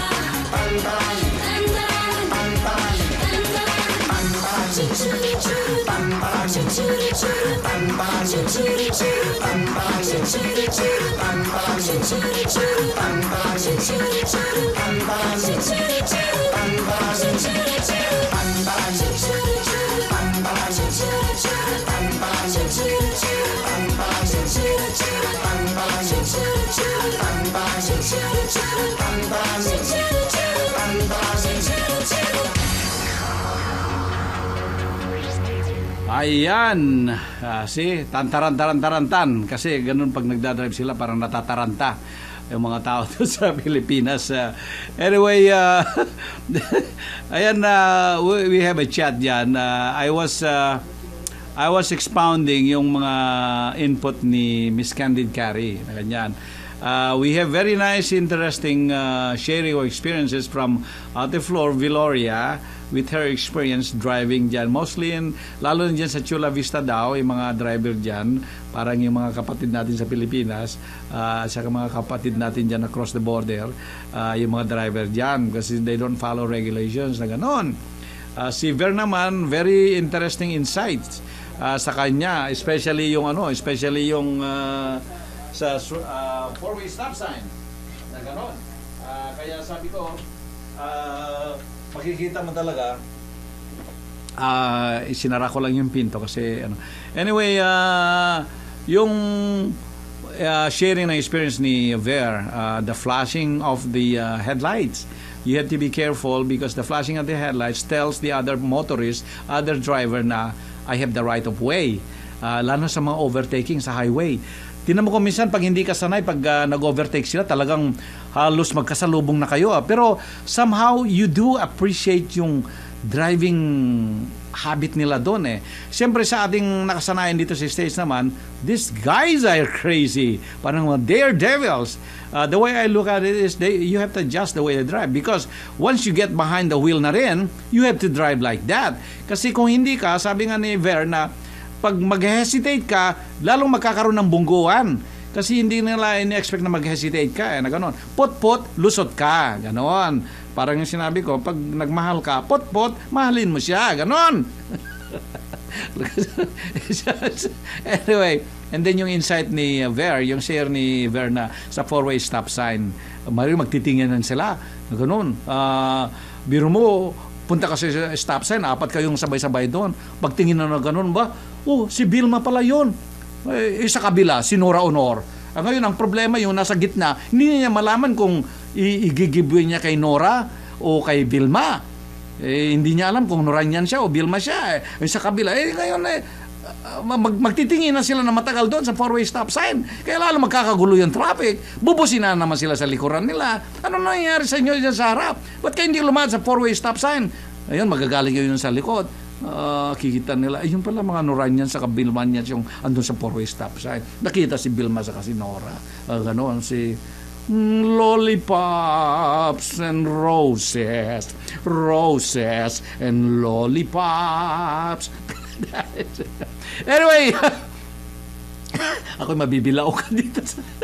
Pero anyway, with the driving insights na mga ganyan, yung share ni Ver, driving there for 7 years. So ganon. So it's a concerted chaos na matutuhan mo talaga. And that is good insight kay Ver kasi hindi naman siya regular driver, although he probably drove before he came here in the US. But then, like most of us na nagdadrive dyan and then pumunta sa Estados Unidos, nag-adjust na rin tayo dito. Ngayon, pagbalik mo, mag-adjust ka uli doon. So in other words, parang naging civilized driver ka pagdating dito. Pagbalik mo na naman, magiging ka na naman, combat driver ka na naman.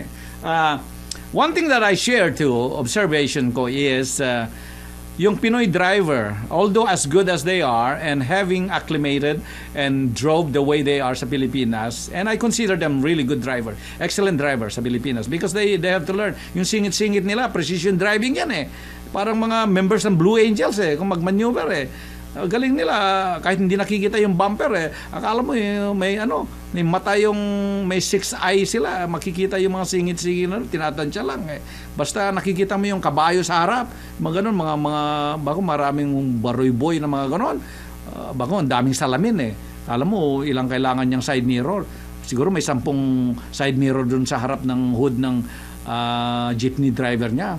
Pero looking good siya. Bago yung saraw, di ba? Noong panahon ng saraw noon. Pero iba na ang dami nang gumagawa ngayon ng mga jeep, mga ganun. Ang daming side mirror, 10.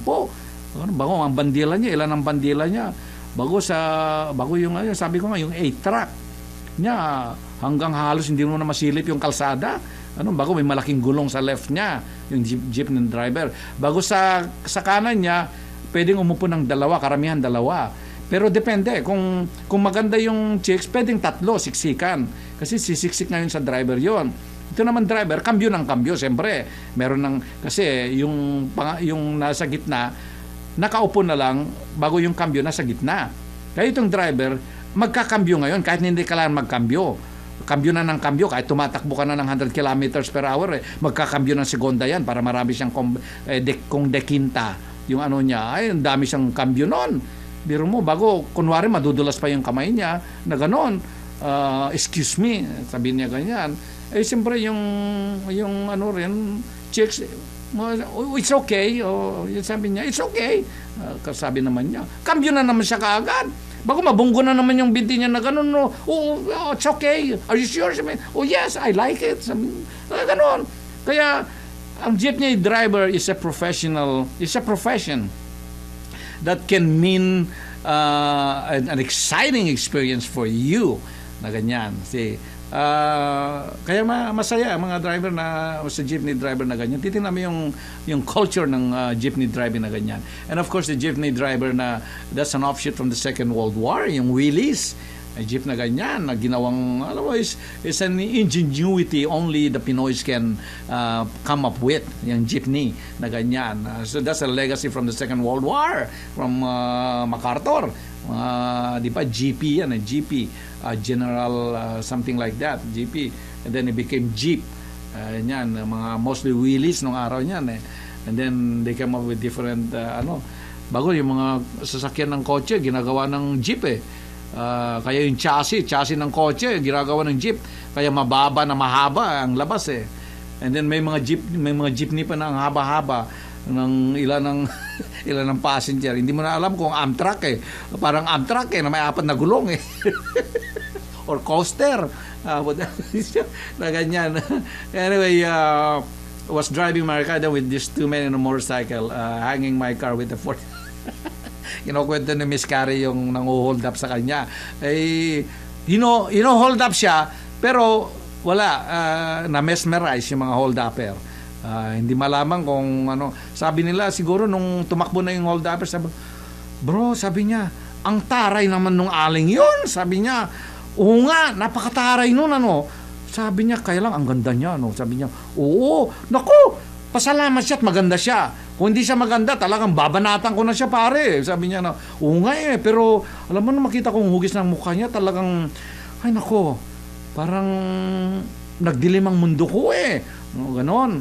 Kaya, siguro, that's one asset that she has, na ganyan. Kaya she gets away with all these traffic tickets na mga ganyan. Kaya kayo, mag-drive kayo, Huwag kayong mag-wig at magpandiling kayo. Huwag niyo nang gayahin yon. Kung ako magpapandiling, magpapandiling ako, mag-wig ako, makikita nila yung mga ugat-ugat ko sa binti ko na gano'n. Bago may mga peklat pa ako na gano'n. Sasabihin ko na biglang sasabihin, akong in-stop na, let's say swerving. Sasabihin ko, yes, what's the problem? Sasabihin ko gano'n, sasabihin niya, the problem is you. Ikaw, bakla. Patay. May I know your name? I'm Jennifer. Patay. Anyway, there's another one, yung coding sa traffic sa Pilipinas. And the time is, 11:06. So that means we're gonna go 11:30. Coding is another issue sa Pilipinas. So one thing unique about the Pilipinas in coding, but my take on the coding is this: it actually deprives the less affluent na mga motorista. Kasi nangyayari sa coding, if you look at it, the culture ng coding, it was meant to be odd even, kung ano man ang coding ng araw na ito, let's say lahat ng motorista may odd na ganyan, pwedeng tumakbo. And there's also a window. And then it all depends on what city you're driving through. If you're driving in Quezon City or you're driving in Makati City, so you have to know all these rules because they're not uniform like we do here. Na ganyan. Kaya nagcruising ka doon sa Quezon City, bigla kang lumampas sa Makati ng window nila na I think it's 7 to 3, something like that. Titikitan ka na naman doon ang coding. And then the other things about coding is, yung mga iba na more affluent, yung may mga shopping centers dyan na malalaki sa Pilipinas, like Mall of Asia na ganyan, ilan ang sasakyan nila? Kasi may pang-coding sila, may pang-add. Yung pang-add days, meron silang 5 sasakyan. Sa pang-even days, may 5 din silang sasakyan. See how that thing? So, do you actually lessen the sa road? Not necessarily. So, in actuality, you sell more vehicles. Kasi yung mga may kaya, siyempre, bibili ng extra na kotse para lang magkaroon na, instead na isang sasakyan lang, kukuha sila ng maraming sasakyan para may coding sila pang odd even days na gano'n. Plus, hindi pa kasama yung mga ginagamit nila sa date, hindi pa kasama yung ginagamit nila sa pang-deliver sa mga PDAF, hindi pa kasama yon. So, alam mo, but all in all, yung dealership ng kotse, nakakabenta ngayon. Ayan. Kaya maraming Lalo na, pag yung presidente, pupunta muna doon, pupunta sa opening ng dealership kaysa sasalubungin yung mga 44 Special Action Forces na bangkay na galing sa Mamasapano tragedy. Sabay kambyo. Anyway, also there's the other phenomena also in the Philippines, yung riding in tandem na sabi nila. Kasi maraming mga nangyayaring krimen na mga naka-tricycle o naka-motorsiklo, naka-helmet. Hindi mo malaman kung naka-helmet dahil good-looking sila o naka-helmet dahil pinoproteksyonan yung utak nila. Ngayon, kung wala naman laman yung utak, ba't pa mag-helmet? Hindi na kailangan mag-helmet. Ewan ko kung criteria yan. Nakababa ang volume ng MP3 sa mixer kasi tumutulong, merong katuloy background na sabi nila. Ayun na nga, tingnan ko yung MP3 natin. Siguro nga, and you're right, Michael. You're right, Michael. Thank you very much. Si Michael, ating IT webmaster, yung MP3 slider naka-up pa siguro ayun, tumutulong or nagkakaroon ng ambient noise other than so thank you very much, Michael. Yes, he's right. Kaya ayan, ako sa kanya. Hello to Bicol and June. Ako iba yung N ko iba, yung dollar sign, and June Zam. Yan. Regards. Hello Michael, kumusta na kayo dyan sa Bicol? Saka si June Zam, ating mga tropa dyan. Sila mga troubleshooter natin. This is a station sa akin pag nagbo-broadcast tayo. So he monitors the sound and audio. But anyway, balik dyan sa ating description mo kay Candid. You deserve a tall size of Starbucks. Hey, I'll take any Starbucks coffee anytime, Miss Carrie. Just sa ganyan. Was driving a car with these two men in motorcycle. Ayun. Ayun, yung gano'n nga.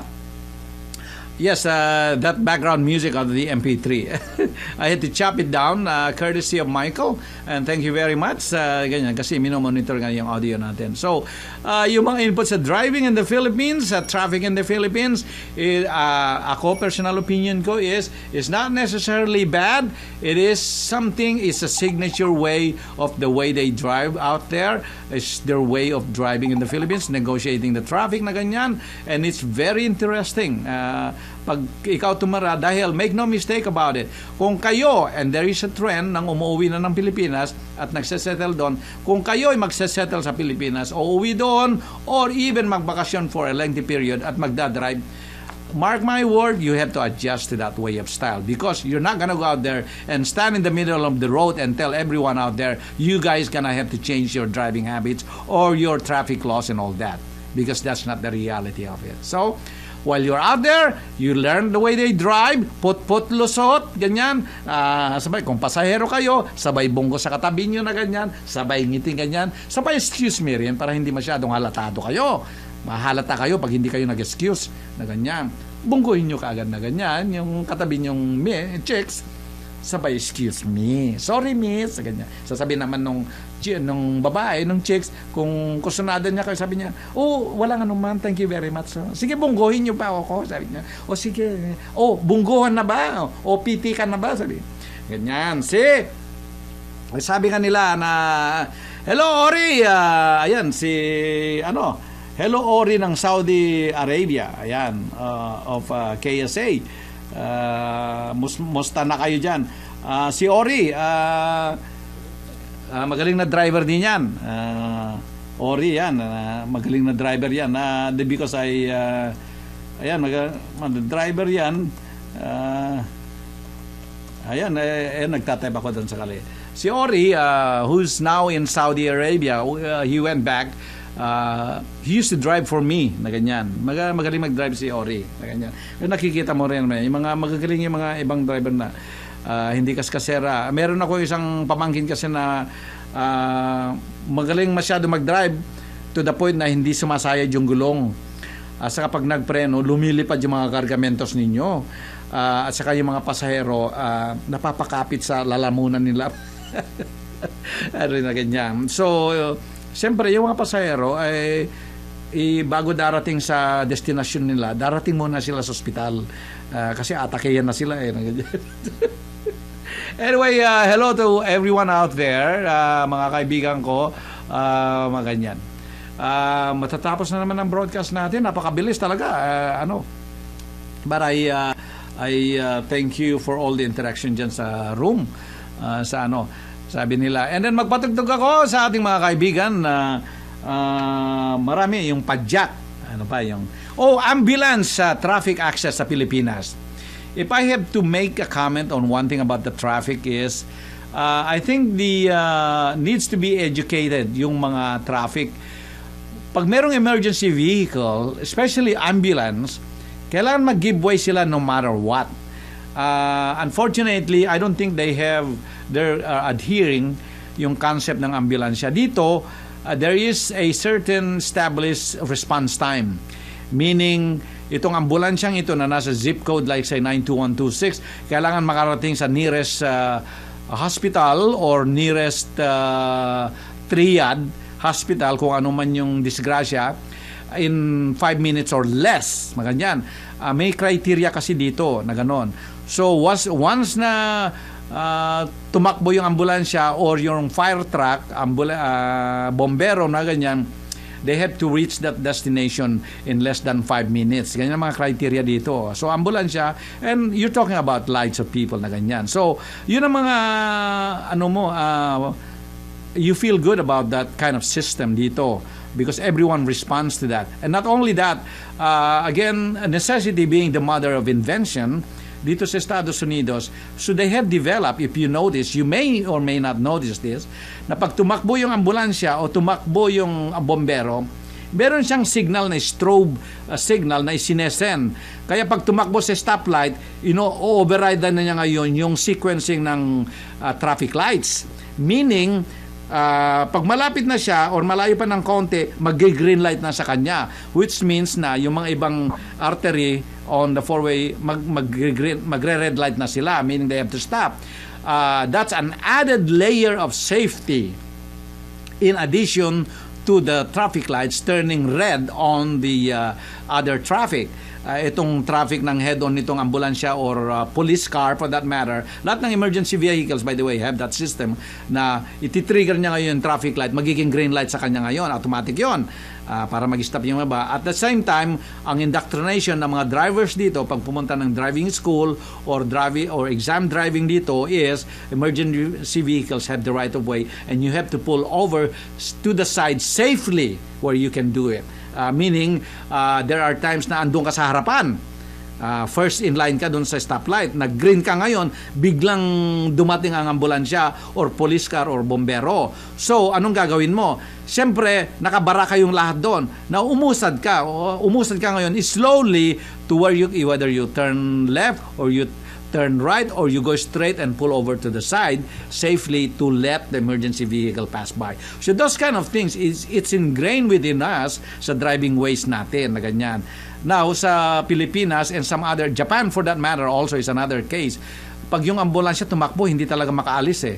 Traffic na talaga yun, sad-sad nun. Kaya pag nagkaroon ng stroke yung pasyente nung dinala dun sa ambulansya, by the time na makarating na siya sa hospital, cold blue na siya eh. Ano na siya, at saka pag kinuha siya sa bahay na emergency, ay inaatake siya. Pagdating sa hospital, hindi na hospital, pupunta na siya sa punerarya. Ididitor na sa punerarya. Nabihisan na rin. Kompleto na lahat. Nabendisyonan na rin. Ganon katagal ko minsan sa Japan. Ay nako, kayo talaga kaya there is a peace of mind dito sa Estados Unidos. Sa Pilipinas, it's one thing you have to be concerned with. Na ganyan. Kasi pag naambulansya ka, syempre, if you still have the sense of mind or your faculties is still working, tatanungin mo ngayon yung EMT, if there is an EMT, saan nyo ba ako dadalhin? You can ask that question. Maybe you can ask that question. Anak, saan nyo ba ako dadalhin? Siyempre, mabuti na yung nagkakalinawan kayo. Baka mamaya, na-traffic nga kayo sa EDSA. Hindi na kayo dadalhin dun sa medical city. Hindi na kayo dadalhin dun sa magandang ospital o sa VA o ganyan. Dadalhin na kayo sa punerarya para ma-process na lahat. And then sa columbarium kung yun ang gusto nyo. Ganun na ang process. Kakalabon. Anyway, eto magpatugtog ako para naman malibang-libang kayo. Anyway, kayo po nakikinig dito sa Radyo Filipino, Marso 8, International Women's Rights Day. Mabuhay ang mga kababaihan at ang mga magagandang kababaihan. Siyempre, mabuhay sila. Siyempre, kayo naman hindi na kayo mabiro. Araw-araw ng mga kababaihan ngayon yan. Kaya, ay siyempre, ipagpatuloy nyo yung ano nyo. Magpapatugtog naman tayo. Ayan. Kaya magyugyogan naman tayo.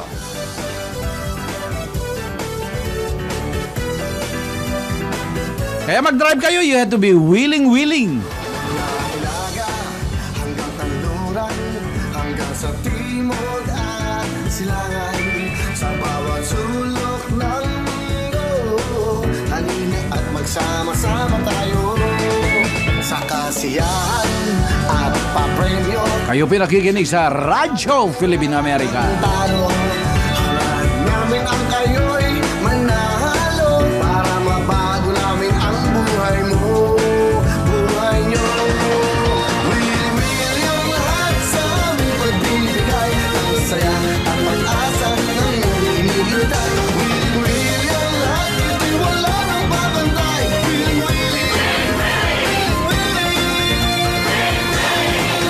Pamilya,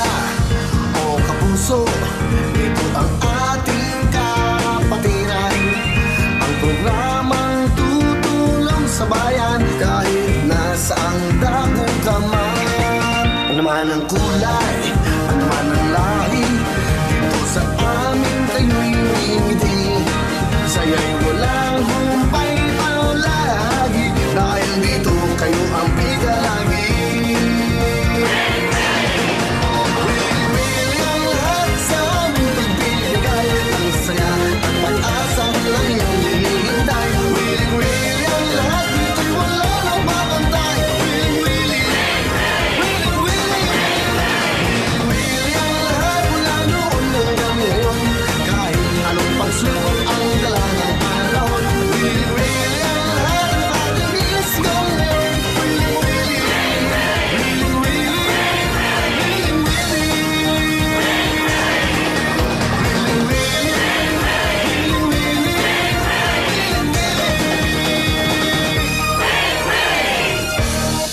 Ayan.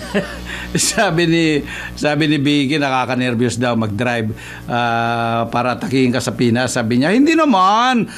It's more fun. You have to take it with a grain of salt, Vicky. Ayan. Kasi pag andun ka, pasahero ka na ganyan, go with the flow. Ngayon, kung gusto mo mag-drive, you can be, for once in your life, mag-drive ka. Umpisa mo sa probinsya maganda, mas maluwag ng konti ron kaysa sa Metro Manila. Metro Manila is a step ahead, parang advanced driving na yan. Advanced Pinoy driving na sa Pilipinas kasi sa Metro Manila ka. Kaya sa probinsya umpisa mo doon, okay lang doon.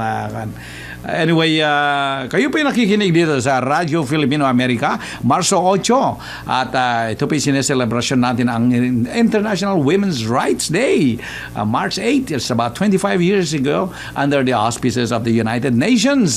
It was created to recognize all the achievements and of course the gender achievements ng mga female, para naman especially those not given the opportunity or getting marginalized, and to force the cause of the women's in our society. They created the International Women's Rights, and hooray for all the ladies out there na ganyan.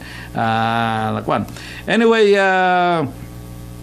ano ba ito sabi nila? There's this funny thing that I do whenever an ambulance is running on its emergency mode. I do tailgate. Talaga. There's another observation, by the way. I don't know if they still do it. I remember, this is about maybe 4 or 5 years ago, yung mga tourist buses na galing ng Korea. Kung minsan ina-escortan yan. Ang bilis-bilis kahit traffic. May escort ng mga 4 na haggard na ganyan, magagaroon. And then I came to find out and realize and heard it straight from somebody else how they work this thing out. So it's an added revenue for some people.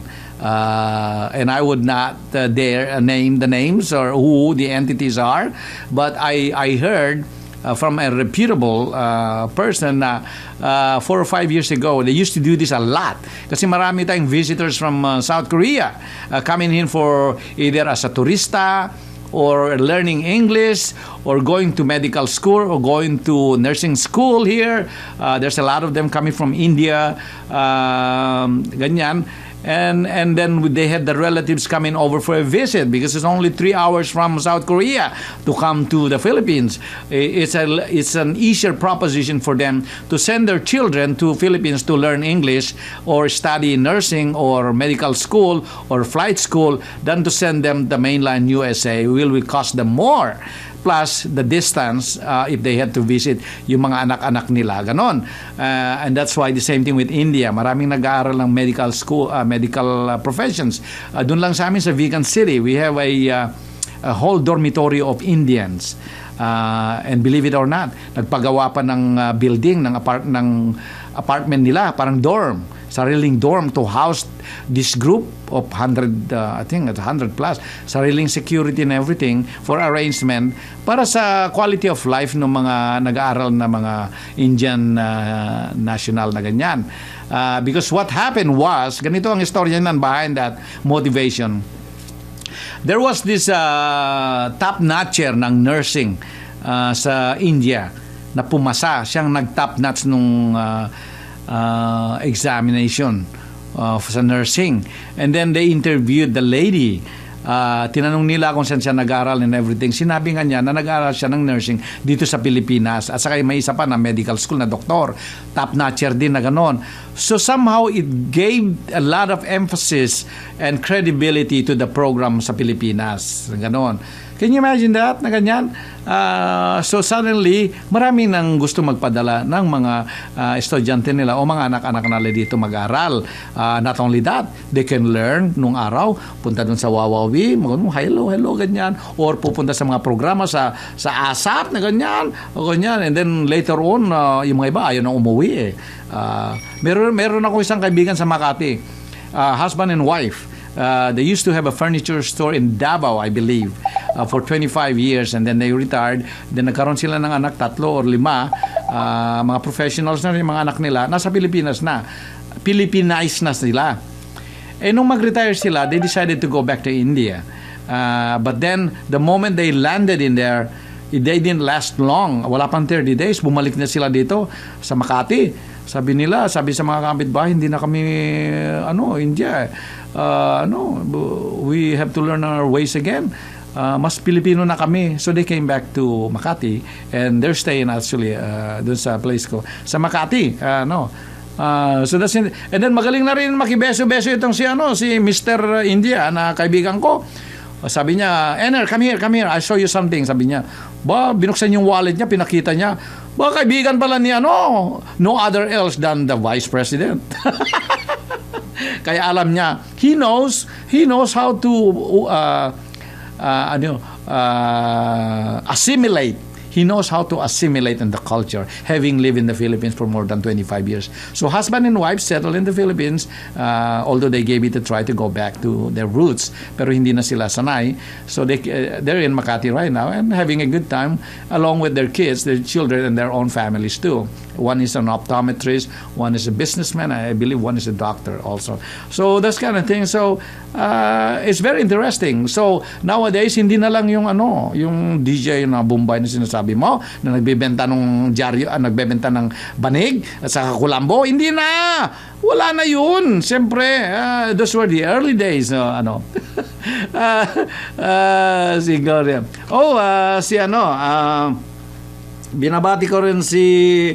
Binabati ko rin si Gloria. Si Glory. Hello, Glory. Ayan, binati ko rin. Holy Glory. Sabi ko, wife of Ori. Of Ori. Ayan, binati ko rin. Greet ko rin siya. Sa radio. Ayan. Ayan. Hello, Glory. Kumusta ka na? Ito, binabati ko si Ori. Nakikinig pala siya sa Kingdom of Saudi Arabia. Ayan, magaling na driver din si Ori. Very dependable. Mahusay siya mag-drive. You can tell sometimes, and I can tell yung mga magagaling na driver because they can anticipate and they know how and they are concerned. They're concerned with their passenger. Yan ang magagaling na mga driver Kikita mo yan mga pwede mga executive driver kasi hindi kagaya ng mga ibang driver ko. Sabi ko sa inyo na may driver akong kamag-anak pag siya nag-drive lumilipad talaga, kaya ikaw napapakapit ka sa ceiling, kaya pagbaba mo na hindi ka na makaihi kasi akala mo na wala na yung lalagyan ng ihi mo. Anyway, yun ang nangyayari na. Anyway, sa ating mga kaibigan eto na naman is 10:29 and ladies and gentlemen, it's time to part ways. I extended it for another 30 minutes. It's March 8, International Women's Rights Day. Sa ating nakakikinig dyan sa Facebook, Skyroom, sila Theody, si Flor Villoria, si Miss J, si Ver, si Miss Candid Carey, si Minda Marquez, si Lou, who did I miss? Si Ori of Saudi Arabia. So all over the place, we have the listeners out there. Salamat sa inyong pagtangkilik linggo-linggo sa ating programa dito. Again, binabati ko ang pamangkin ko si Kyle, who's having a birthday also yesterday, at sa aking upcoming birthday ng panganay ko si Bam, husband of Lani. turning hamana years, si Betner na ganyan. So anyway, sa aking mga kaibigan, salamat po sa inyong pagtangkilik. Tinitingnan ko itong mga last minute posting dito so I can react to it. Doon sa mga inputs ng mga driving and traffic in the Philippines. Hello, Mary Lou Singson Kerovin. Andun siya, si Mary Jane. Hello Sacramento. Yan, binabati ko kasi yung mga hello Sacramento Kerubin family yan. Kerubin family, andyan sila kasi mga regular ko yan. Anyway, I thank you sa ating mga friends sa Bicol. Hopefully I get to see you guys during the summer na ganyan, and in spite of the spring 1 hour forward, yung mga iba for that 1 hour na gumising kayo na mas maaga, I do thank you sa aking mga friends, nakikinig po sa inyo dyan. Anyway, ako'y magpapaalam na naman in behalf ng aking co-pilot na si Brad Simi. Doon siya, nag-iihaw siya ng balyena. May nahuli siyang balyena. Tinitinan ko nga kung yung galing sa SeaWorld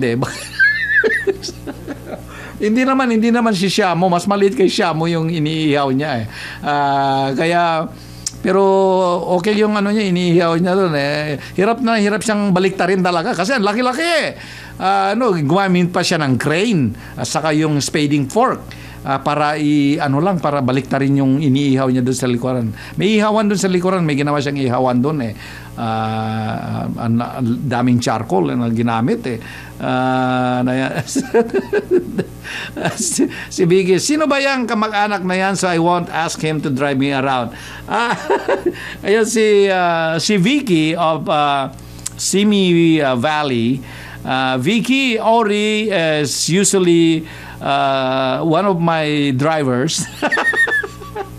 I'll plug you in if you happen to be sa Pilipinas na ganyan. You're better off na may magdadrive sa iyo, Vicky, na ganyan. I know you just came there for attending a family wedding na ganyan. So I'll give you referrals sa mga driver, na mga executive drivers for one. Ito, tinataypan ko siya, Biggie. I will give you names of my executive drivers. Sabi ko sa kanya, kaya so you don't stress yourself when in Pinas. Ayan. Sabi ko sa kanya, ganyan. But anyway, sa susunod na broadcast ko, it's all about vacationing in the Philippines, na ganyan. Mga pointers, ano mga dapat puntahan, ano yung mga tips ninyo sa mga nakikinig kung anong dapat gawin, ano yung mga gandang tips ninyo when it comes to cell phones, how to use cell phones, how to deal with the text, how to deal with emails, or how to deal with Wi-Fi sa Pilipinas, traveling, sana magagandang tanawin, sana magagandang pasyalan, ano yung mga safe, ano yung mga resources ko to make sure na safe ang pamilya ko, yung ACS posting ng American Embassy, ng US Embassy is a travel advisory to all the folks. If you're a veteran, anong kukontakin mo kung kailangan mo ng medication, where do you go? If you get sick, whether you're a civilian, you're a veteran, or you're a lovely looking tourist na ganyan, saan ang mga facilities, saan ang mga hospital na pupuntahan na mga ganon, anong kukontakin nyo, how do they play, or how are the rules of the game, like say money down, ganyan, o may insurance ka na ganyan. Marami na mga hospital na magagaling dyan sa Pilipinas, believe it or not. Marami din mga doktor na magagaling sa Pilipinas na yan. They're also as good as mga counterparts nila dyan, dito sa Estados Unidos or in the Western world. Marami din hospital dyan na JCO credentialed na ganyan. Yung dito mga hospital standards dito sa US, ganyan. So those things we share those para in getting ready na magbakasyon kayo ng summer, you have a lot of resources, you have a lot of tools, you have a lot of information to make your vacation a lovely and memorable one. Ganyan. That's all the whole intention. Of course, along with that vacation sa Pilipinas and topic, I will post again the 3 questions ko to get you going, to get you to participate sa programa na ganyan. Because, believe it or not, vacationing in the Pilipinas is really one of a kind. And talagang mararamdaman mo talaga pagdating mo doon yung lahat ng stress mo nawawala. Iba yung nawawala yung dress mo pag nagbakasyon ka doon nawawala yung dress mo. Iba naman yun, ibang kwento yun, yung nawawala yung dress mo. Yung pag nagbakasyon ka nawawala yung stress mo, ang sinasabi ko. Hindi yung nawawala yung dress mo. Ano ka ba? Ano ba naman kayo? Ay, nako. Kayo talaga. Ayan si, ito, plug ni, magaling na driver yan. Si, yes, Vicky. Ito, plug ko kasi, referral. Yes, Vicky, this lady, warrior, they call Candid. Merong posting doon kaya nagre-respond ako ng Carrie, can really drive for you sa metro. Yan, magaling yan. At saka takot mga enforcers sa beauty niya. Ayan. That's why she gets away with all those traffic violations, sabi ko. Kaya again, mga yan. Ayun, I just typed just to reinforce yung sinasabi ni Miss Karen na ganyan. Kaya kayo mga kaibigan, marami tayong mga kaibigan dyan sa Pilipinas. So, that's gonna be the topic of my next broadcast on March 15. Na ganyan. It's all about the travel, vacationing in the Philippines. Ano yung mga pointers? Ano yung magagandang tip ninyo? Kaya kayo, I know there's a lot of them out there. Frequent, recent visitors in the Philippines can also share in dito sa programa. Can chime in and share in dito sa programa. Ayan! See? Anyway, I'm gonna part with this as I give you a little bit of sa ating mga kaibigan. It's March 8, International Women's Rights Day dito sa Radyo Filipino America.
And of course, sa aking mga listeners for Radio Filipino America, ako po'y nagpapasalamat sa inyong lahat dyan sa inyong pagtangkilik sa aking programa linggo-linggo. And thanks for listening and patronizing our program sa Radio Filipino America. Aking programang Deejay SKY on the air.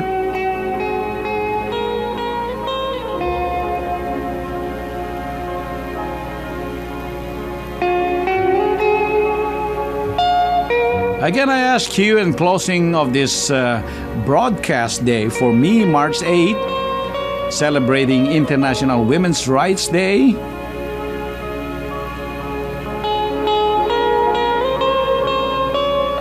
ask you, O Lord, to shower us with all the spiritual nourishment that we need in it everyday chores that we do. And thanks for giving us the strength. Thanks for giving us the health. And thanks for giving us the sound mind to be able to enjoy each day of living this life.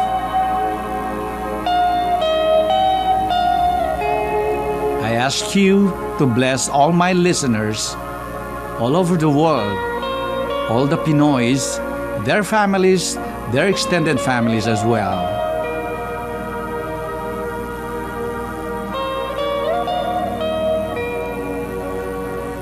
And again, I also thank you for giving me the strength, the sound mind, the enthusiasm to be able to broadcast every Sunday with my program Deejay SKY on the air. And all those who are sick, we pray for you as well. All the needies. And again, it is in remembering each and every one of us that we carry on with our lives in this journey we call life. Because again, I say this, there's always more reasons to live this life. This we ask in your name, O Lord. Magandang araw po, magandang tanghali, magandang gabi sa inyong lahat. Ito po inyong kaibigan, Deejay SKY, at aking co-partner si Brad Simi.